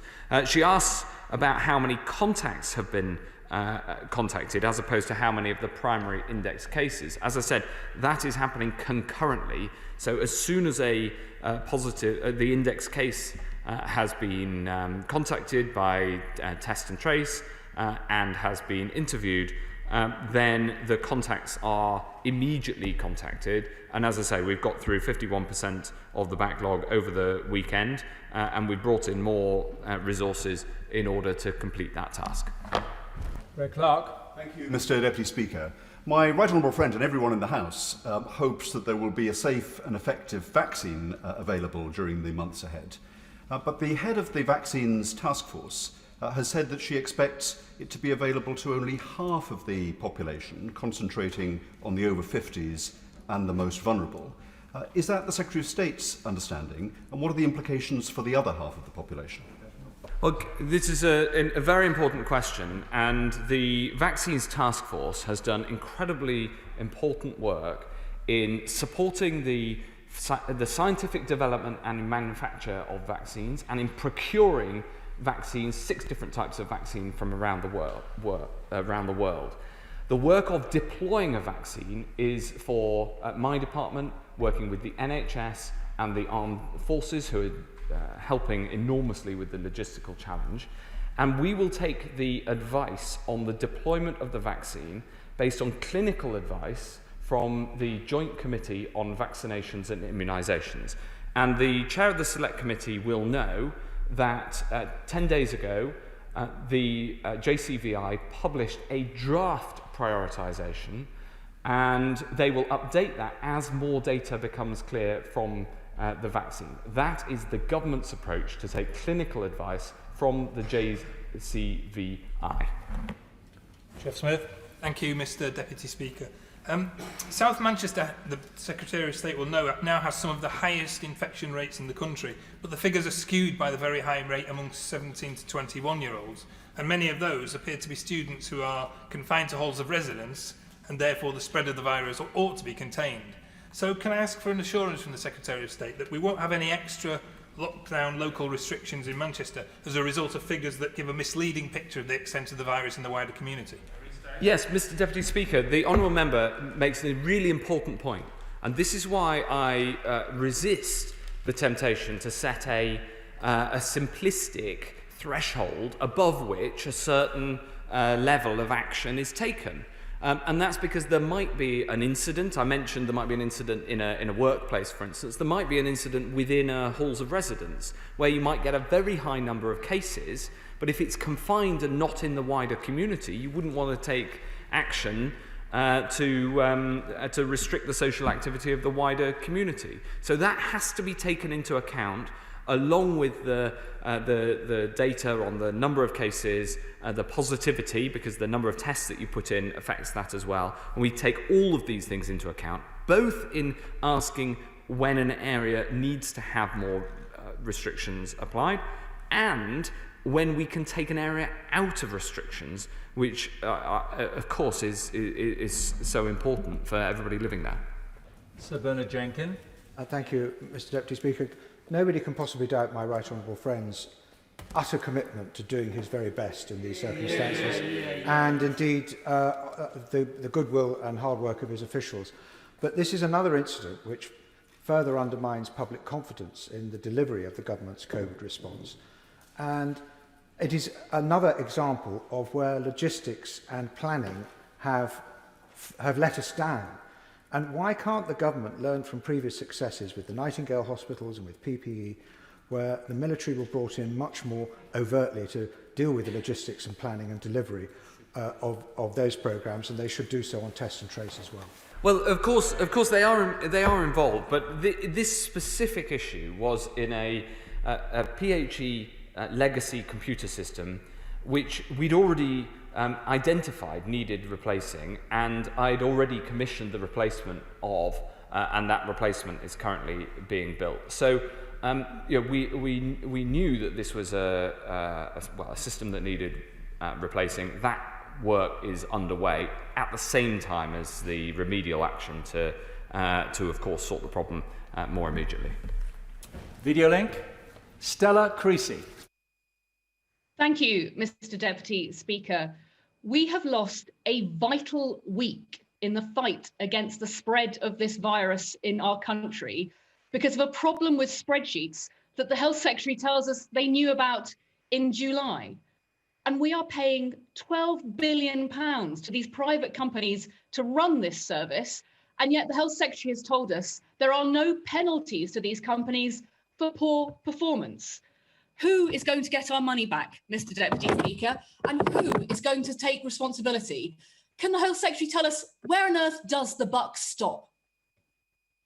Thank you, Mr. Deputy Speaker. Well, of course, I've come to the House to be clear and transparent to the House and to the nation as to the nature of this particular problem. I think it is wrong, though, constantly to be picking on a small number of the many cogs in the wheel that we have of this system. As it happens, this particular system was a PHE legacy system. And although that doesn't quite fit the Honourable Lady's narrative, that is the factor of the matter in this case. And I like the Honourable Lady, and she and I have worked together in the past, including on issues like this. She's normally incredibly reasonable and sensible, and I'd be very happy to ensure she gets a full briefing on this one, and any further questions she's got, I'd be very happy to answer. Oh, that went well. Miriam Kate. Mr. Deputy Speaker, I want to thank my right honourable friend, his department, and the many thousands of people who've worked so hard throughout the pandemic to make sure that our NHS has not been overwhelmed. But an inevitable consequence of this is that a large number of elective operations have been delayed, including joint replacement surgery. And sadly, this means many people, including some of my own constituents, are living in severe pain whilst waiting for procedures. So I wonder if my right honourable friend could set out the NHS's plan to make sure people get this life-changing surgery as quickly as possible, and could some of the welcome additional resource that's been announced be used for some post-op rehabilitation?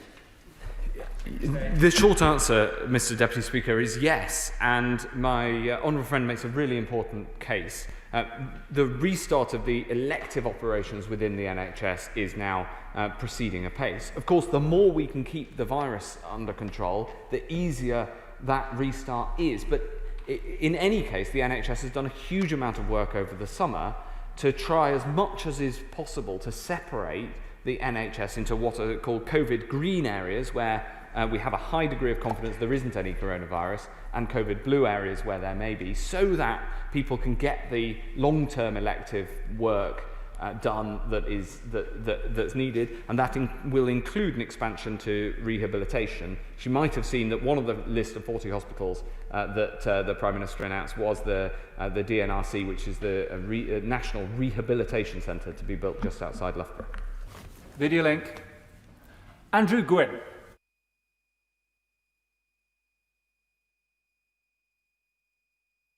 Over 2 months, yet we've now got some of the Andrew, highest... Andrew, can you hear me? I can hear you. Please start the question again. The majority of Greater Manchester has been under local restrictions now for over 2 months, yet we've now got some of the highest rates in England. The test and trace debacle once again shows that the national system is broken and his measures aren't working.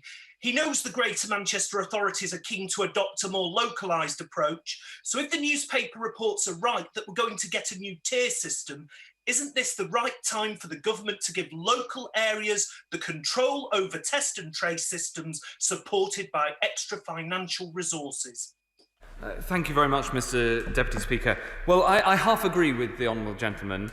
It is important that we put more testing resources into the areas where cases are high, and it is very, very important that we continue to strengthen the local engagement with the national system. And I was talking to the Mayor of Greater Manchester about this only this morning.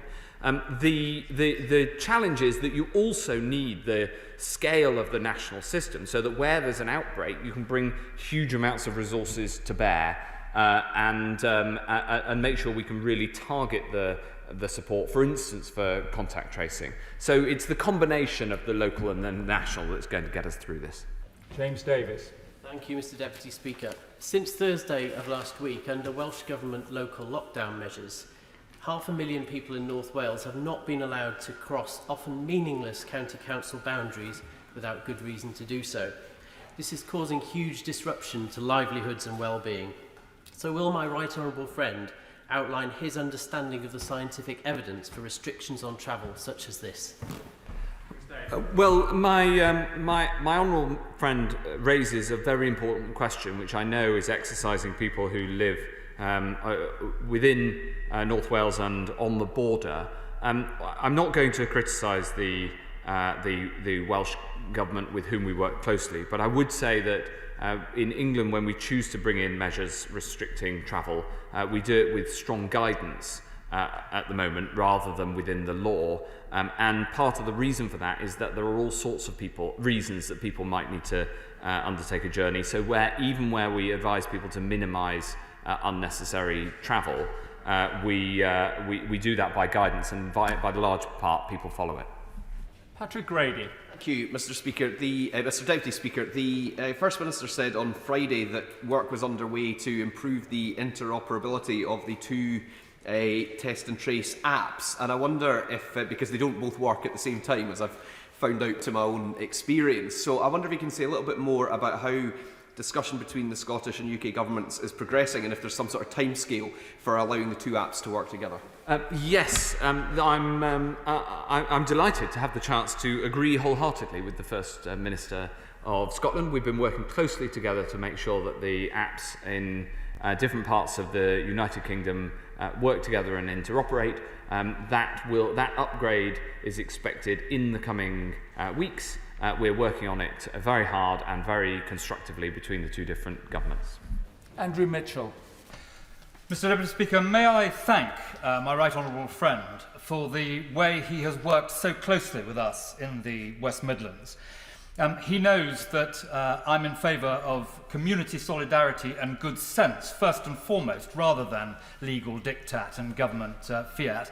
And will he commend those universities who have already introduced student responsibility agreements as a way of furthering all of that? And will he bear in mind this week, later on this week, that our highly effective Mayor, Andy Street in the West Midlands, the Labour leader of Birmingham City Council, and I are all of one mind, together with Justin Varney, the excellent head of public health in Birmingham, that the current level of infection rates mean there should be no further changes there this week? Well, thank you very much, Mr. Deputy Speaker. I concur with him on the importance of personal responsibility, that we all have a responsibility in this virus. I hadn't heard of responsibility agreements with students, but I think that is a very sensible approach. I spoke to Andy Street this morning, and he made clear to me the need to work together, national and local government, which is working very effectively across the West Midlands, across party lines, exactly as my right honourable friend says. And we must continue to do that as we monitor the developments and monitor the data and do all we can to keep this virus under control. Munira Wilson. Thank Thank you, Mr Deputy Speaker. Some local authorities are reporting that up to 500 unexpected positive cases have been downloaded to their system. Some are 2 weeks old and have had no contact at all from the national system. Directors of Public Health are angry and they're frustrated about the lack of joined-up working and the fact the national system continues to break, despite his and Baroness Harding's promises to go for a more locally led approach. So when will he start to work better with local authorities and have a more joined-up approach, harnessing their expertise? That's exactly what we're doing, absolutely. And for instance, this morning I also spoke to Sadiq Khan, the Mayor of London, about how we continue to strengthen the join-up between the national and local approaches. I entirely agree with her that it's incredibly important. Dr. Luke Evans. Thank you, Deputy Speaker. Until we get a vaccine, the House knows that it's following the rules of hands, face, space and get a test. But my right honourable friend will also know that there are different types of tests out there. So I'd like him to comment on the plans for future testing and what updates he might have. We've heard talk about salivary testing, finger prick testing, all that possibly may allow individuals to be able to deal with COVID themselves. Thank you. Yes. We're doing a huge amount of work to trial these next generation tests at the same time as expanding the current testing capability. For instance, wouldn't it be easier if you have to have a test, Mr. Speaker, if you just need some of your saliva rather than to have to put the swab all the way up your nose and down the back of your throat? These sorts of improvements in technology are in the pipeline, and we're working incredibly hard to bring them to bear as soon as possible. Liz Twist. Thank you, Mr Deputy Speaker.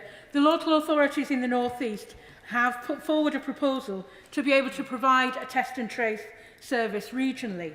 After this latest fiasco, will he now agree to pick up that offer of local testing and tracing and fund the local authorities in the North East to provide this?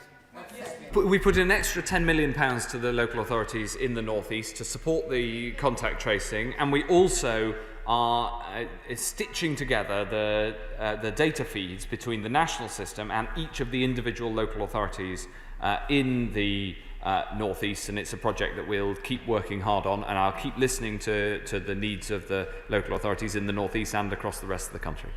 Neil O'Brien. Thank you, Mr Deputy Speaker. It's good that we are now testing more than other countries, and it's good that we've got a quarter more testing capacity than we did in August. And we're very grateful to the staff of the mobile testing centres that we now have in Udby and Wigston. But what is my right honourable friend doing to further drive up testing capacity so that we can stay ahead of this? Well, that is the subject of a huge amount of government effort and working with the NHS, working with the private sector, both on the current technology and the new technology. Mr Deputy Speaker, I just make a point about Udby and Wigston in my honourable friend's constituency. People often, people say, where is a local lockdown having an effect? Well, the answer is Udby and Wigston. Where the case rate has come down because the good people of Udby and Wigston have followed the locally applied rules and it's brought the virus back under control. And I'm very grateful to my honourable friend for the leadership that he's shown there, along with the leader of the county council and of the district council, who worked really hard together to make this happen. Karen Buck. Mr Deputy Speaker, despite all of the billions that have been spent on testing, we learned at the end of last week that the testing levels in London fell by 43% on the week before. There is also a staggering variation in capacity. In my own borough, Westminster has one of the lowest testing rates in London. Given that the limited testing capacity means that it is being directed to those with the highest rates of infection, isn't there a very real risk that this will mean we don't know what is going on accurately across the country because areas that are not getting enough testing are not showing transmission, therefore we can't make good decisions? When will we have the testing capacity to allow us to make the right decisions for our people and our economy? Yes, the Honourable Lady makes a really important case. Firstly, as she implied in a question, of course we have to put the testing capacity into the areas of the biggest outbreaks to tackle those outbreaks. And I think everybody understands that. At the same time, we've got to increase testing capacity, and we're doing that. But the third point is, if an area has lower testing than another area, we have to make sure that we take that into account when you look at how serious the problem is. And we do that in two ways. The first is the positivity rate, so what proportion of tests come through positive. And the second is the survey data, and in particular the ONS survey, which shows that rates in London are higher than some parts of the rest of the country, like the southwest, the southeast, and East Anglia, but not as high as in the Midlands and the north of England, or indeed Scotland, Wales, and Northern Ireland. So we've got to look at the surveys, we've got to look at the positivity, as well as, of course, the basic case rate. Alan Cairns. Thank you, Mr. Deputy Speaker. Can I recognise my right honourable friend's focus and attention and efforts in relation to responding to the ever-changing COVID situation? And in this, does he recognise that there are currently a myriad of different forms of restrictions across the different parts of the country that can become confusing? Therefore, what consideration has he given to simplifying the approach to the restrictions? And in doing so, would he ensure that any simplification applies to every part of the UK? The short answer is yes. I think that the proposals that we are working through and that I'll bring to this House, Mr. Deputy Speaker, to have a more simplified approach to the local action that's needed. We have shared that approach with the devolved administrations, and indeed I've discussed it with Vaughan Gething, my opposite number in Wales, and it is the sort of approach that would simplify further were it undertaken across the UK. But of course that's a decision for the Welsh Government in Wales and for the devolves, because public health decisions are devolved. But I would urge the Welsh Government to work, well, they are working with us, and I'd urge my right honourable friend, who's a very strong voice in Wales, to try to persuade the Welsh Government to take that sort of approach right across the whole of the Principality. Jonathan Edwards. Diolch, Mr. Deputy Speaker. Increasing evidence indicates that so-called long COVID is impacting around 10% of those contracting the virus. So what assessments have been undertaken on the potential long-term social and economic impacts of long COVID, as well as lasting pressures on health and care systems? Mr. Deputy Speaker, we have three voices of Wales in a row, and including you, sir. And I couldn't agree with the honourable gentleman from Plaid Cymru more. The impact of long COVID can be very debilitating for people for many, many months. And some people who caught COVID in the initial peak still suffer from long COVID symptoms. And we have instituted more research. We've started in England at least a long COVID service within the NHS. And just today, the National Institute of Clinical Excellence has published an approach to assessing long COVID, which I would recommend to him. That is an approach that clearly is going to need continued effort so that we can make sure that people who suffer from long COVID get the support that they need. Cat Smith. Thank you, Mr. Deputy Speaker. On Friday, I and my constituents learned via the local media and press reports that there are government plans to close the hospitals in both Lancaster and Preston, with plans to replace them with a super hospital, which would have obvious implications for other Lancashire hospitals like Chorley, Blackpool, Victoria hospitals. Because closing 2 hospitals in Lancashire to build 1 super hospital does not make it easier for my constituents or the people of Lancashire to be able to access vital medical care. So can I ask the Secretary of State if he believes, as I do, that next time we hear a government minister talk about building 40 new hospitals, it should come with a health warning that that also means closing 80 hospitals? I invite the Secretary of State to answer that, and I'm going to give some flexibility. Please, could you make sure that your questions relate to the statement that has just been given? Secretary of State. As well as responding to coronavirus, Mr. Deputy Speaker, we also need to ensure that we invest in the physical infrastructure of the NHS. And I would just correct the Honourable Lady, because the proposal in her part of the world is to consult on whether 1 or 2 hospitals are the right approach and the right thing for her part of the world, and I would encourage her to welcome the massive investment in the NHS in Lancashire as across the country, which is going to improve care right across this land. Felicity Buchan. Thank you, Mr Deputy Speaker. I'd like to thank my right honourable friend for the huge investment in West London hospitals announced on Friday. But can I ask, with regards to coronavirus, should we not focus as much, if not more so, on the hospitalisation rate as opposed to the incidence rate, since often people do not have symptoms or have very mild symptoms, and certainly in London the hospitalisation rate is a fraction of what it was in April.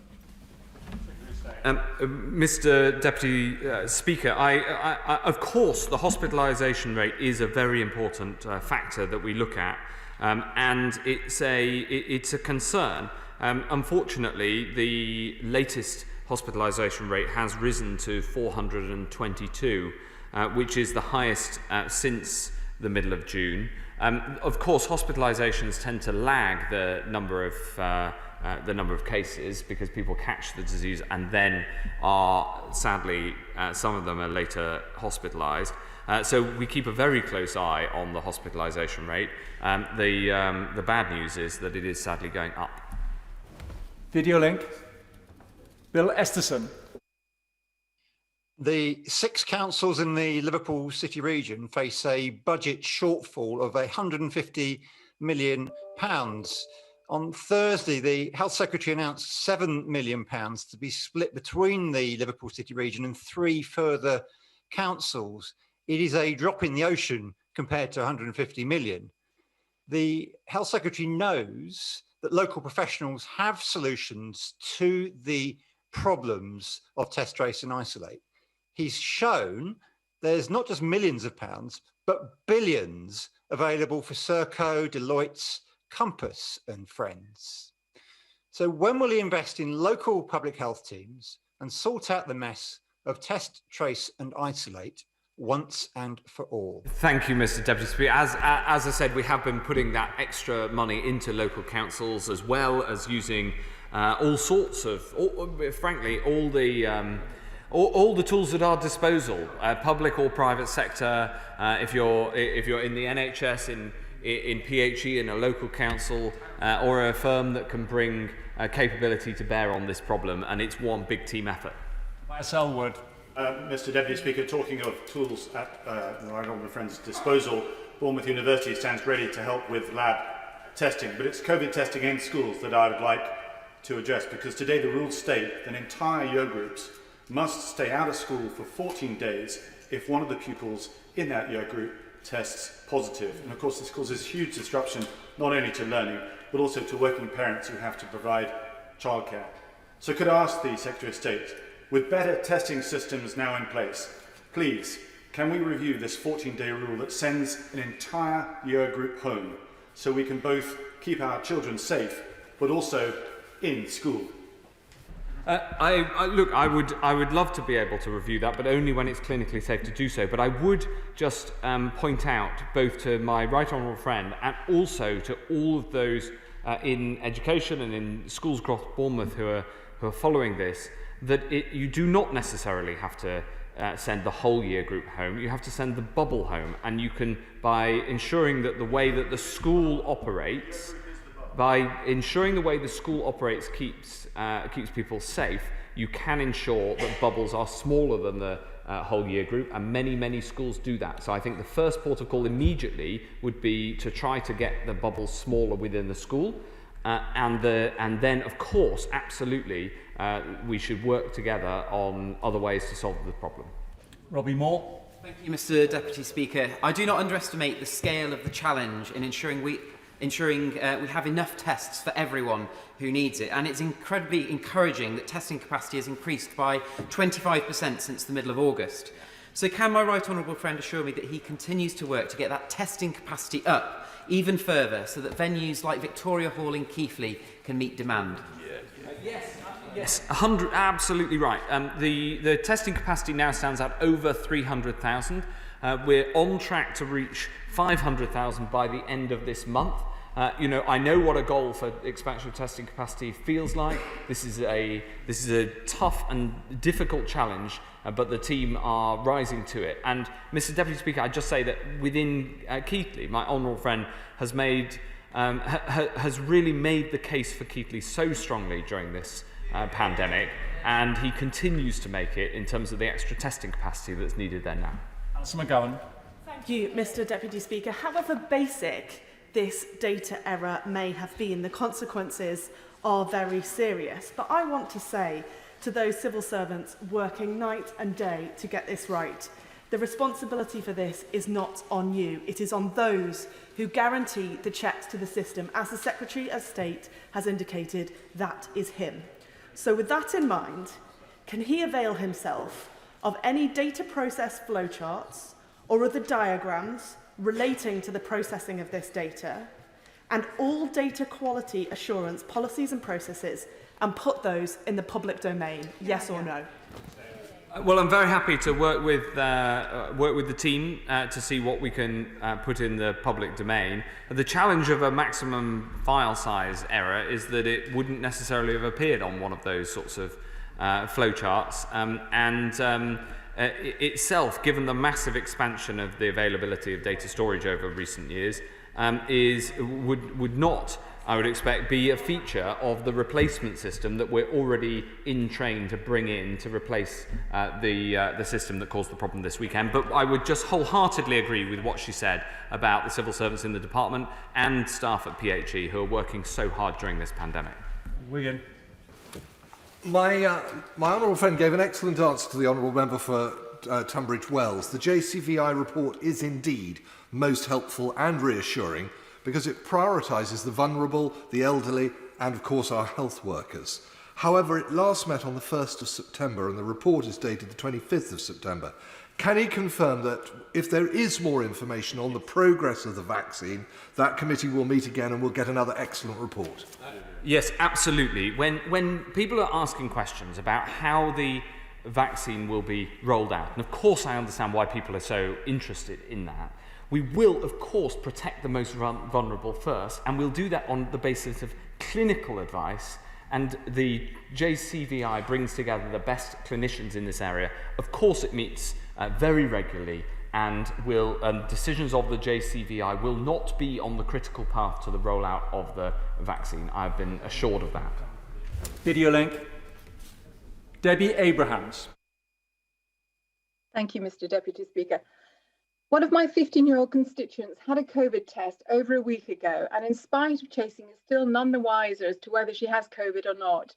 Not only is she having to self-isolate, but her mum, a nurse, is also having to take the precaution of self-isolating, something she says her ward can ill afford. On top of this, Mr. Deputy Speaker, last month, the time taken to get test results back from the National Test and Trace programme, the Oldham's public health team, to enable them to trace the cases the national programme is failing to get in touch with, was 12 days. 12 days, not 24 hours.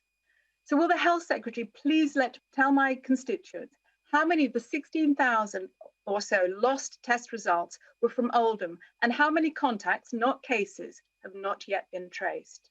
Thank you very much, Mr. Deputy Speaker. Well, of course, the good news is that the turnaround time of test results has been coming down. I'd love to see to take up the case of the individual who hasn't had a result back as she described, because that is rare. The majority of cases come back now the next day, and that's good news. I'll specifically be looking to turnaround times in Oldham, because an average of 12 days seems a lot longer than I expected, and I'll make sure I get back to the honourable lady at the appropriate opportunity.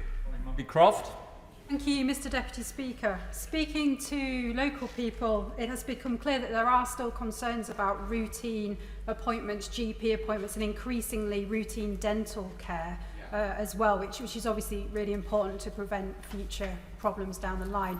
Can my right honourable friend tell me what plans he has over these potentially bumpy next few months to ensure people are still able to get those appointments? Yes, well, for all my enthusiasm for technology, and that enthusiasm is huge, the need for people to have a face-to-face appointment with their in primary care at their GP surgery, if that's needed, is obviously critical. And every GP practice should, of course, offer those face-to-face appointments where they're needed in a COVID-secure way.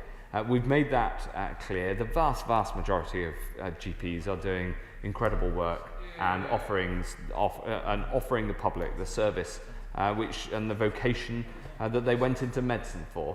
If my honourable friend has specific examples, I'd be very happy to look into them. But overall, it's so important that we keep primary care running. Video link. Barry Sherman.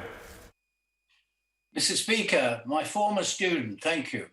Could I say to the Secretary of State that we're talking about human beings here, working systems, and I warn him that there will be more glitches. Technology means glitches. So I'm worried about him because we've got a long, hard winter.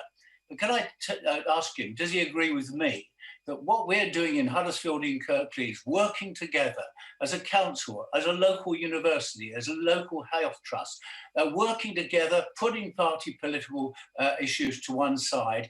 This is what we must do this winter. A long, hard winter. We've got to beat this virus, and we've got to work together in order to do that.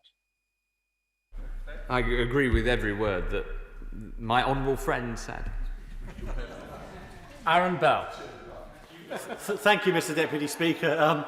Firstly, could I welcome the new centre at Keele University campus in my constituency, which opened last Friday, and thank his department for that. But secondly, he may be aware of the article in the Times on Saturday suggesting people were having difficulty accessing tests in the centre in Newcastle-under-Lyme itself, which had been walk-up in August but now requires booking. The article suggests there's plenty of capacity at the centre, but there's not yet enough at the labs. So could he confirm this government is still committed to 500,000 tests per day by the end of this month? Mr. Deputy Speaker, we're committed and on track to the delivery of 500,000 tests by the end of this month.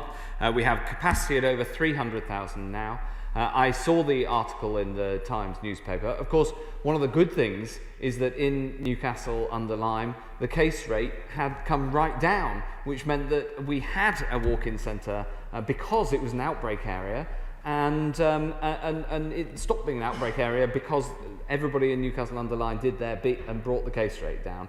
And so that's a good thing, of course, but it does mean that we have to make sure that the testing is targeted at where it's most needed across the country. But what I really want to do is have that extra capacity that we're building so everybody everywhere can get it. Video link. Barbara Keeley. Thank you, Mr. Deputy Speaker. In Salford, the case numbers have now risen above 250 per 100,000. As well as this case uploads programme issue today, our local contact tracing programme is having to wait on average 4 days for data from the national system, and in the worst cases, 7 to 9 days. Now, that's creating an unacceptable delay to contact tracing. In August, Baroness Harding said that we would have a contact tracing system which was local by default. So what is he doing to make sure that data gets to local authorities in a timely way so that they can be followed up by genuinely local contact tracing systems under the control of our local directors of public health? This is the goal as she sets out, and reducing the times for those transfers is very important.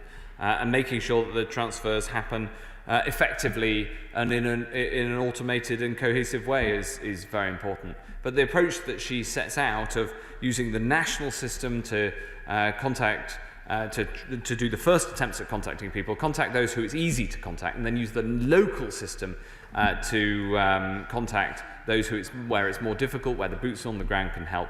That's the approach that we're taking to make sure that we can get that join up as effectively as possible. Jane Stevenson. Thank you, Mr. Deputy Speaker. I'd like to thank the Secretary of State for working so constructively with Wolverhampton City Council when they requested some limited local restrictions around households visiting other households in their own homes. As we move forward to get the virus down, can we give further advice on how we all can limit transmissions within home settings, especially where we have a vulnerable family member? It is so important that people follow this guidance. And of course, the first principle for everybody needs to be hands, face, space, and keeping a distance, if possible, within households if somebody tests positive. And the other thing not to underestimate is the importance of cleaning, because this virus passes on through the air, but it also passes on surfaces, and we should all be aware of that. Video link. Dan Jarvis.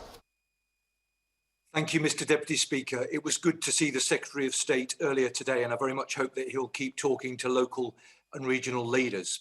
As the Secretary of State well knows, the winter months are always the toughest for patients and for staff. This one could prove to be the most challenging that our NHS has ever faced. So can I ask the Secretary of State to guarantee that the NHS will have the funding and resources needed to get it through this winter? Well, I welcome the very constructive approach that the honourable gentleman takes in his local role, as well as in this House. And of course, we put in the extra funding that the NHS needs this winter. We're expanding over 140 emergency departments, because emergency departments need more space so there could be social distancing. We've also put in funding so that we can continue the work on electives, even though it's more difficult, and on infection control, and of course, as much discussed, on testing. And I look forward very much to working with him further as we try to control this virus. Salute. Can the Secretary of State confirm that the rule of six and curfew are based on the evidence of what worked in Belgium? And will he continue to provide the whole country with the evidence of what has worked internationally, so we can take the whole country with us to defeat the pandemic? My old friend makes a very important point, which is we've got to learn from things that have worked in other countries. We're constantly looking around the world as well as at the domestic science, and I'm very happy to work with him to see what further we can publish in terms of the assessments that are made and then presented to us as ministers to make decisions on that constitute that scientific advice. Emma Bug. Thank you very much, Mr. Deputy Speaker. It's clear that local lockdown areas should have control of test and trace. Yet at the weekend, the Prime Minister was adamant it wasn't failures with his world-beaten system that's impacted on our local increases, but that my constituents are just undisciplined in following his confusing and incoherent messaging. Does the Secretary of State share the Prime Minister's insulting view? I think it's incredibly important. I think it's incredibly important as leaders in our local area that all of us reiterate the public health advice that people should follow the rules that are put in place for a reason. Nobody wants to have these rules in place, but they are important to keep us all safe. Selene Saxby. Thank you, Mr. Deputy Speaker. I recognise the scale of the challenge in increasing testing capacity, and in Devon this has increased by over 40% since the start of September. Can my right honourable friend assure me that work continues to rapidly get that capacity up even further so constituents in my North Devon constituency are able to get tested? Yes. Richard Thompson. Thank you, Mr. Deputy Speaker. In the Minister's statement, he said that 51% of the cases have now been contacted a second time for contact tracing purposes. Can the Minister clarify how many people are still waiting to be contacted for a first time? And how can the Minister say with any confidence that the notification process for those individuals hasn't been delayed? All of the 15,000 have been contacted for the first time. Tim Farron. Thank you, Mr. Deputy Speaker. In the Secretary of State's statement just before, he spoke with pride about the Prime Minister's announcement on Friday of the additional capital programme for hospitals. I have to say that in Cumbria, we met that announcement with some dismay. As my honourable friend from Lancaster spoke earlier on, there is a proposal in there to close the Preston and the Lancaster hospitals and to merge them into a single hospital somewhere in between. I wonder if the Secretary of State realises that will mean even longer journeys for acute care for people from the South Lakes. Will he have a word with the Prime Minister then and drop this dangerous proposal from the consultation so that people in South Cumbria do not have to make dangerous journeys for emergency care? this was only touched on in the statement. This is a COVID, touched on briefly, but it's a COVID update, and it would have been really nice if you could have done it in relationship to the COVID update, which is what basically the statement was mainly about. It was only touched upon. Secretary of State. Thank you very much. Well, as part of the coronavirus response across Lancashire and Cumbria, we want to make sure also that the NHS is prepared for the long term, and so we're putting a huge investment into Lancashire and into the new hospitals in Lancashire. And as he almost mentioned that there is a consultation on whether to have 2 replacements or 1. I entirely understand that he takes a position within that consultation, but I think it's worth just explaining that there is a consultation on whether to replace with 2 or 1 hospitals, and there will rightly be full public engagement with his constituents and the honourable ladies and indeed potentially yours, Mr Deputy Speaker, on which is the right approach to go. But this is a massive investment in the local NHS that everybody should welcome. Video link. Peter Byrne. Thank you, Mr Deputy Speaker. Can I thank the Secretary of State for coming to the House yet again to update the House on COVID matters and health matters. And he's quite right to concentrate, of course, today on COVID, but we've also got to worry about people who have not got COVID diseases who need treatment. And therefore, in North Northamptonshire, can I say how welcomed we are that a Boris Hospital is going to be built just off the A14, which will be state-of-the-art and replace the town centre one of Kettering. And could the Secretary of State tell me when it's going to be built and when it's going to be finished? Yes, Mr Speaker, as part of the coronavirus response, we must ensure that we keep our physical NHS up to date, and we will build the new hospital in Kettering. We will complete it before 2030 at the latest, and I very much hope a long time before then. And I just want to say how much my honourable friend has done to work towards delivering this, along with the members for Kettering and Corby nearby. It's been a team effort, and I was absolutely thrilled to be able to let them know that this is happening, and it will happen before this decade is out. Lots of opportunities to question the Secretary of State about the new hospitals at a more appropriate time. Video link, Richard Bergen. Thank you, Mr Deputy Speaker. In the past 14 days, New Zealand's had 35 coronavirus cases, China, Hong Kong and Macau 260, Vietnam 28, Thailand 84 and Australia 238 cases. The UK has had 108,000 cases. Our coronavirus strategy is failing. Others show we can fix this and get the test and trace system our people need. So will the Secretary of State do what's needed? Kick out Serco, sack Dido Harding, and put the billions of pounds wasted on private companies that are failing into our NHS that'll do the job properly? No. Kate Griffith. Thank you, Mr Deputy Speaker. Does my right honourable friend agree with me that hospitals such as Queen's Hospital in Burton should be doing everything that they can to reintroduce access for birth partners of pregnant women during all stages of labour, and that this should be treated as a priority? Yes, I do, Mr Deputy Speaker. Coronavirus brings many challenges, and making sure that we have good infection control during not just during childbirth, but during the meetings that are often so critical during pregnancy. It's very important. We changed the guidelines a couple of weeks ago, and I know that everybody across the NHS is working their best to get the best outcome, and I hope that we get there soon. Neil Coyle. Thank you, Mr Deputy Speaker. It's 9 months since the World Health Organisation first warned of the risks COVID posed. My constituents in Southwark deserve to know the government is trying to keep them safe and that they can get tested or traced if needed. Why has no other government in the world experienced such problems with Excel spreadsheets? And why won't the Secretary of State take responsibility for this latest world-beating incompetence?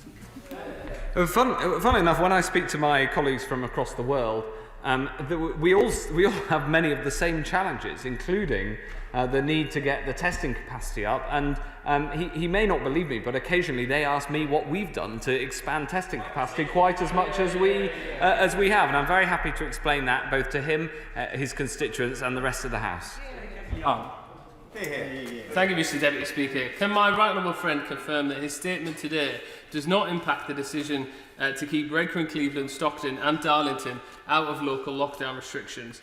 And does he also see that more testing surely means more positive tests? So should we now be looking at numbers admitted to hospital instead of COVID case numbers before we consider further lockdown restrictions in local authorities? Mr. Speaker, my honourable friend makes an important point. The first thing is that, as the Chief Medical Officer has confirmed, this issue does not affect the decisions that were taken last week. But of course, we look at all those decisions each week.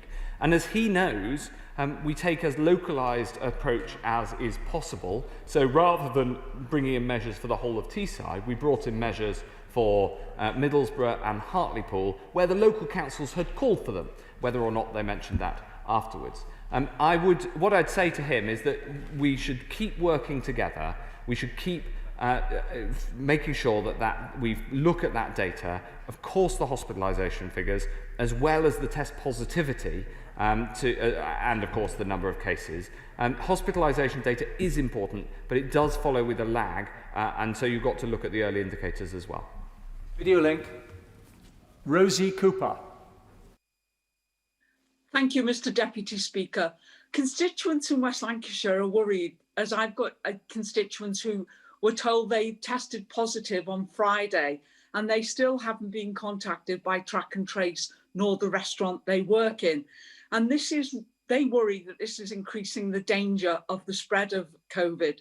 They're also worried that we had a stockpile of drugs held in the event of a no-deal Brexit, and that may be being reduced because of this pandemic. Can the Secretary of State update us on both those things?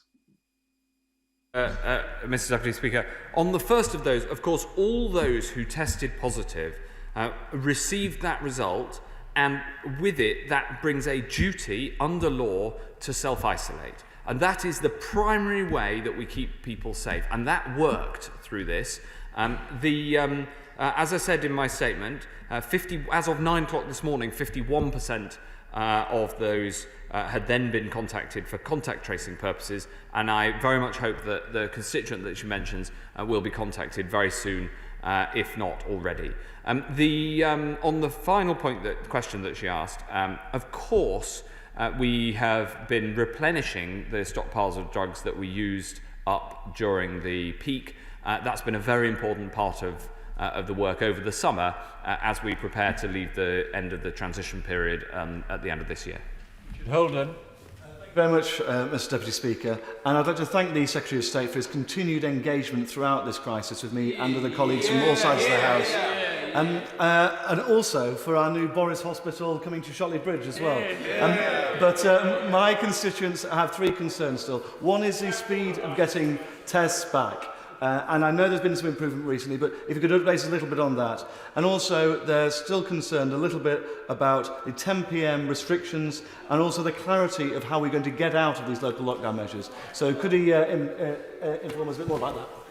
This coronavirus crisis is not easy for any health secretary, but it was a joy to be able to call the honourable gentleman and tell him that we are rebuilding Shotley Bridge Hospital on the site of the old steelworks. It's going to be absolutely fantastic, like a phoenix from in the heart of County Durham, and it's a joy to work with my honourable friend. He asked important questions about coronavirus. Mr. Deputy Speaker, as he says, we are reducing the turnaround times for those test results, and we'll continue to work to try to make those as fast as possible. Video link. Emma Hardy. Thank you, Mr. Deputy Speaker. Will the Minister please outline what measures will be put in place to ensure that all family members of residents in care homes can continue to see their families and loved ones over the coming months, including whether they will guarantee PPE and testing for families? The Honourable Lady has taken a close interest in this very important subject repeatedly. We have put in place updated guidance on visiting care homes, which is a very important and sensitive balance that we need to strike, working with local directors of public health. I can't give the guarantee that she seeks in all areas because it is a matter for the judgment of the Director of Public Health locally, because in some parts of the country the virus is more prevalent than elsewhere. I wish I could, I can't, and I look forward to continuing to work with her to try to get that balance right. Tom Randall. Thank you, Mr Deputy Speaker, and I do welcome the news that the QMC and City Hospital are going to be rebuilt in Nottingham. But on the subject of PPE, the Minister of Health told the PACAC Select Committee in July that in the early days of the pandemic, the government went from supplying 250 or to 260 hospitals to 58,000 organisations. Such was the pace of change. So with the measures that the government's taken recently with the 32 billion pieces of PPE export, can my right honourable friend assure me that the government's now in a much better position to deal with PPE, should there be any increase in cases as we go into the winter? Yes, absolutely. The PPE distribution system was described by the head of the armed forces as the biggest logistical exercise he'd seen in his professional lifetime, and that has been it's been a mammoth effort to get it into decent shape. But it is now in decent shape, I'm very glad to say, and we've prepared. Not only we've been preparing to solve the current problems, but preparing in case of a second peak, and we've said that PPE will be free to NHS institutions and care homes for the remainder of this financial year to remove that worry. And I just want to strongly support what my honourable friend said about the warm welcome to the rebuilding of the QMC and City Hospital in Nottingham. It's a place I know well from my family, many of whom are from Nottingham, and it's really great that we're able to put in that huge investment. Video link. Lucy Power. Thank you very much, Mr Deputy Speaker. Firstly, I'm reassured by the Secretary of State's answer to my friend, the member for Manchester Withington, that Manchester won't be subject to further restrictions as a result of contained outbreaks in halls of residence. However, residents in Manchester have now been unable to see their loved ones for over 2 months, when our rates were less than 50 per 100,000. They're now 10 times higher than that. And I strongly reject the suggestion that this is because of our own personal actions somehow. So isn't it time for a rethink? Because blanket-wide local restrictions just aren't working by their own objectives. And if we're looking at another 6 months, this is no life for people to be living, and it's not sustainable or desirable. There is a challenge where case rates are going up sharply. Of course, the virus does pass on through social contact, and we do need to work with the local councils in order to bring this virus under control in Manchester, as in other parts of the country where it's rising very sharply.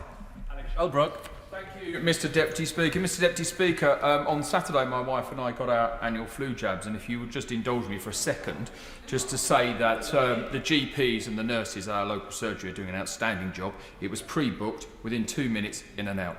But Mr Deputy Speaker, I don't want to make you cry, but unfortunately I suffer quite badly from vaccines, and when I had my yellow fever vaccine I thought my end had come. But is it therefore important that my right honourable friend agrees with me that people need to be aware of some of the side effects of vaccines and be crystal clear on what the symptoms of coronavirus are, so once they've had their vaccines they may not unnecessarily be seeking COVID testing, that they're absolutely clear on the 3 symptoms of COVID?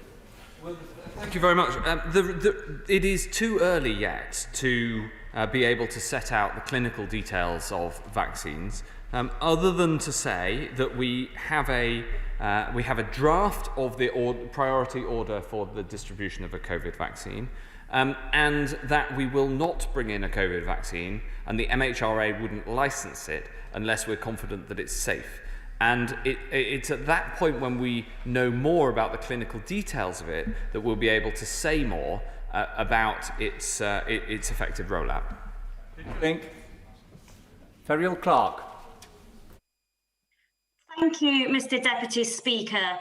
From our broken test and trace system to the failure to put a protective ring around our care homes, and from the recent and preventable outbreaks in universities to the ultimately an unnecessary restructure of Public Health England, the chaos this weekend is symbolic of the way the government has handled the pandemic. Does the Secretary of State that these are his failures and only his alone? Thanks very much, Mr Deputy Speaker. Responding to a pandemic is an enormously challenging task, and thankfully it's a massive team effort, and it's one in which the whole country can be engaged because we all have a part to play. Bob Blackman. Thank you, Mr Deputy Speaker. London consists of 32 boroughs plus the City of London and covers a population of around 8 million people. We're told that the infection rates are going up in each of the London boroughs, but some are much higher than others. Could I urge my right honourable friend to consider how, when he has a need to introduce lockdown procedures, that he does so on a borough by borough basis and not inflict unnecessary restrictions on the whole of London, which would be counterproductive in terms of delivering the pressure downward on the increased caseload. That would potentially bring the economy to a halt and also affect the way Parliament works. My honourable friend makes an important point, and getting the right geography for any particular action is very important and a difficult consideration. The example last week of taking 2 of the boroughs of Teesside into local action, but not the other 3, demonstrates that we are absolutely prepared to do as he says, as he wishes for London. On the other hand, on the same day, we took the whole of the Liverpool City region into the same measures because that was what was appropriate there. You have to take into account travel patterns and socialising patterns, as well as the pure data from the epidemiology and the number of cases. But it's absolutely something that we look at because we want to minimise the number of restrictions that are in place, subject to keeping the virus under control. Morris. Thank you, Mr Deputy Speaker. The Secretary of State's full of bravado and bluster, despite a catalogue of mistakes and regular statements here. Quite often people start to see through when the truth is spread thinner, if they start to see through it. So this expression, world-beating test, track and trace system, how would Ricky Tomlinson describe it? I don't know. Elliot Colburn. Thank you, Mr Deputy Speaker. And can I begin by thanking my right honourable friend, both for the £500 million for Epsom and St Helier hospitals, but also for taking very quick action after I asked in this House for additional testing capacity in Carshalton and Wallington. Not much longer after I asked my right honourable friend did we hear that 3 more sites may be opened up in my borough, and that's very welcome. But obviously these new sites need to have the testing capacity to be able to cope. So can my right honourable friend assure me that we will continue the work to get that capacity up as quickly as possible and into boroughs like Sutton? Yes, we're bringing more testing capacity into Sutton. We've opened more testing sites in Sutton. I can tell the House that the distance travelled on average to a test has now fallen to 4.3 miles, down from the over 6 miles that it was 3 weeks ago. And we're bringing a new hospital to his area, a massive £500 million investment in the NHS, showing that we are always prepared to protect the NHS for the long term. Thank you, Mr Deputy Speaker. Secretary of State, there are various companies that have had multi-million-pound contracts, and it's very important that we get to understand the motivation of these companies to succeed. I just wonder, does Serco get paid for voided test results, yes or no? The motivation, as she says in her question, the motivation of my whole team, no matter how they're employed or contracted, the motivation is to beat this virus, and we're working together to do that. Wheeler. Very much indeed, Mr Deputy Speaker. I thank my right honourable friend for his statement today. It's very important.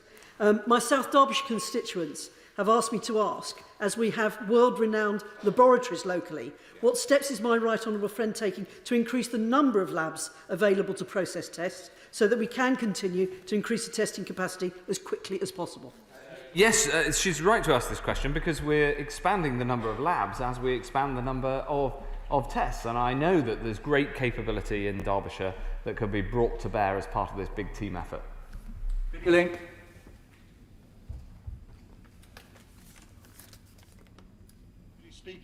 Geraint Davis. Thank you. Mr. Deputy Speaker, as you know, people in Wales in lockdown aren't allowed to leave their county for fear of spreading the disease. So people in Newport with 50 cases per 100,000 can't go to Aberystwyth, for instance. But people in Manchester with 500 cases per 100,000, that's 10 times the number, can go to Aberystwyth and spread the disease and elsewhere in Wales. So will the Secretary of State, in order to stop this spreading of disease, restrict travel out of lockdown areas in England? And if he won't, would he accept that it would be a good idea to have quarantine for those people arriving in low-risk areas in Wales? Or is he happy for the disease just to spread without restriction? The challenge, Mr. Deputy Speaker, is that the primary transmission of the disease is between households and between households mixing with each other. And the approach that we've taken thus far in England since we came out of the initial full-blown lockdown has been to put travel restrictions in guidance rather than in law. Because that is that we felt that's the most appropriate thing to do. I know that's not the approach that they're taking in Wales, but that's how we are currently handling it in England. Video link. Kenny McCaskill. Thank you, Deputy Speaker. It was a political, not health decision to pursue a private sector route for testing. Scotland has chosen differently. But with ongoing capacity issues in England and Wales, there are concerns that it will impact upon Scotland. Will the Minister confirm that Scots won't be prejudiced by the Tory government's preference for private profit over public health? Quite the contrary, Mr. Deputy Speaker. The UK-wide testing system delivers enormous numbers of tests to people in Scotland. And I know from having studied it that people in Scotland are really grateful for the fact that we work together, the UK government delivering testing in Scotland alongside the Scottish NHS delivering testing in Scotland. And it's that sort of coming together that people look for during a time like this. Jonathan Gullis. Thank you, Mr. Deputy Speaker. In Stoke-on-Trent, we were delighted to come off the national watch list as an area of concern after hard work from Stoke-on-Trent City Council, Staffordshire County Council, and most importantly, the people of Stoke-on-Trent, Kidsgrove, and Tork for adhering to the public health messaging. Adding that, we have the regional test centre that Councillor Abby Brown and I successfully lobbied my right honourable friend for, and we have now 2 incoming walk-in test centres in Stoke-on-Trent. So will my right honourable friend, though, commit further by giving additional funding to help Stoke-on-Trent City Council and the Royal Stoke University Hospital deliver an increased testing capacity for the thousands of local health and social care workers from across Stoke-on-Trent and Staffordshire? Yes, well, as well as the expansion of testing that my honourable friend has mentioned, I can tell him that we're expanding the NHS testing capacity within Stoke, and we're putting in the extra funding to deliver that. So this man stands up for Stoke so strongly, Mr. Deputy Speaker, and he's been making the case very, very clearly and powerfully, and so I'm glad to be able to tell him that we can do that. Stephen Doughty. Mr. Deputy Speaker, vaccines have come up a number of times during the statement today. Could the Secretary of State to be absolutely clear? Are there shortages and recalls going on of flu vaccine at the moment? I've certainly been told by a major pharmacy company that there are. And the Royal College of GPs wrote to him yesterday saying of delays of a month. And he didn't answer the question from the chair of the Select Committee. Kate Bingham was very, very clear. She said that vaccinating the population was just not going to happen on the whole population. Was she correct to say that? On the latter point, we take our advice from the Joint Committee on Vaccinations and Immunisation, and they will provide the clinical advice. That clinical advice has not been provided yet because the data has not yet been provided to them in full from the trials that are ongoing. I couldn't be clearer about that. The government's advice on the distribution of the vaccine for clinical purposes comes from the JCVI, and I'd urge him and all others to read their report from 10 days ago, which was an excellent report. When it comes to the flu vaccine, we have enough flu vaccine to vaccinate every single person who's in a priority group over the age of 65 or who are clinically vulnerable, and the children who are eligible for it. We are rolling that out over the forthcoming months, and on Sunday I spoke to the President of the Royal College of GPs and we discussed the need to make clear to both to GPs and pharmacists who are at the core of the rollout, and also to the general public, that this rollout, we have enough vaccine, we are rolling it out over the months to come, because it's very important that people come forward. I'm really glad they're coming forward in record numbers this year, but it does take several weeks to get that done. I think the House should recognise that going from 2,000 tests a day in March to around 250,000 now, and hopefully seeing that double over the next few weeks, is a significant achievement. But can the Health Secretary provide any reassurance that sectors like travel, like theatre, like events, that are in so much difficulty now, can we use mass testing to help them open up again? My right honourable friend makes a really important and heartfelt plea, and I've been working with the travel sector and discussing this with them. Of course, whilst the testing capacity is as it is now on the current technology, we have to use it for the clinically prioritised groups.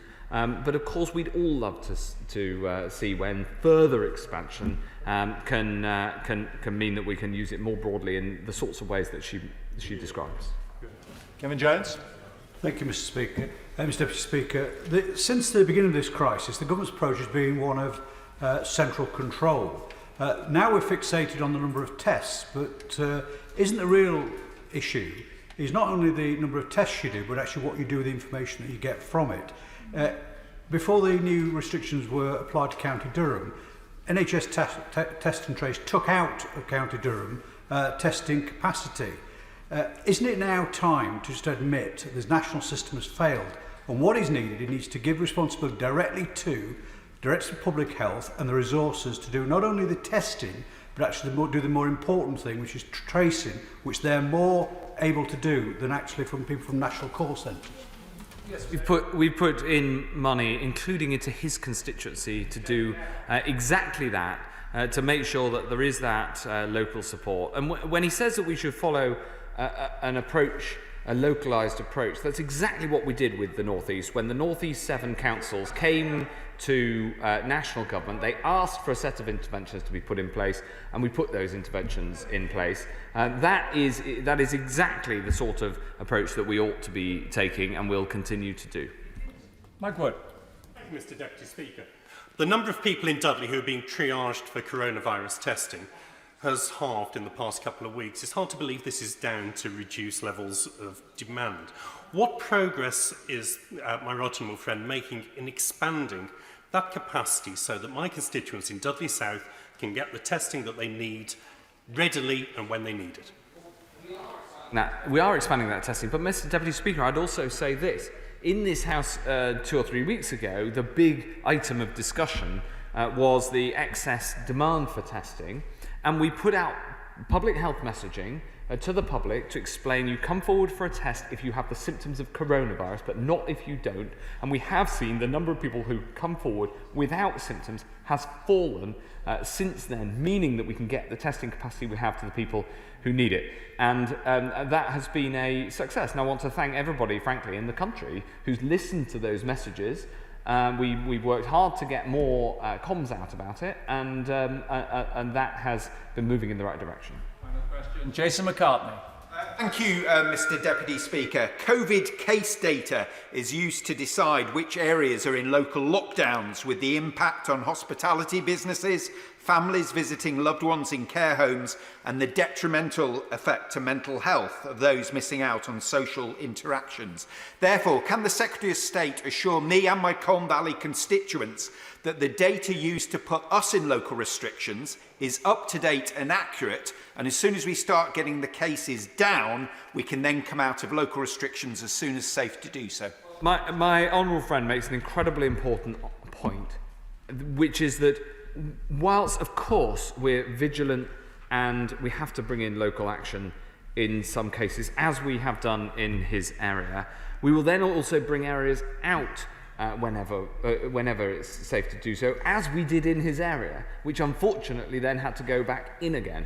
I'd rather places didn't come in and out and back in again in that way, but that's better than leaving the measures in place when they aren't needed, in my view. So we published that data. The data has now been updated for the issues that we had over the weekend. And we will have the minimum interventions in place that are necessary to keep the virus suppressed and protect as much as possible the economy and education, of course, and the NHS until a vaccine arrives. That's the strategy. It's true in the Coal Valley. It's true right across the country. And I look forward to working with you, Mr. Deputy Speaker, and colleagues right across the House to try to help the country to get through this as much as we possibly can. I'd like to thank the Secretary of State for Health for updating the House on COVID-19 measures and for answering questions for the last hour and a half. Thank you very much. Point of order, David Davis. Thank you, Mr. Deputy Speaker. There's no provision in today's order paper for debating the programme motion, which is listed to be moved forthwith at 10 p.m. Now, this motion proposes the further stages of the bill that we're debating today, committee report and third reading, are moved in a single session on Thursday week.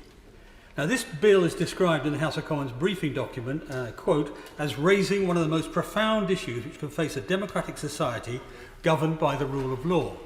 They weren't quoting some left-wing NGO, they were quoting the Investigatory Powers Tribunal. The last time the government rushed a security bill through in this way, I and others had a challenge at the Court of Law. The government lost and had to rewrite the bill. We don't want to do that again. So what can we do, Mr. Speaker, to ensure that these profound issues are properly debated before we allow the government to break our laws whenever it chooses? I'm grateful to the Right Honourable Member for giving me forward notice of the point of order he has just raised. And as he knows, it's not a point of order for the Chair. But standing orders do not provide, as he quite rightly says, for separate debate on a programme motion after second reading. But he's quite right in order to raise his concerns during the second reading debate and to vote against the programme motion itself, should he wish to do so. The scheduling of the subsequent stages of the bill are entirely a matter for the government. Thank you. We're now going to suspend this session for 3 minutes in order for the sanitisation of the dispatch boxes. Those leaving the chamber, please do so with social distancing in mind. Order.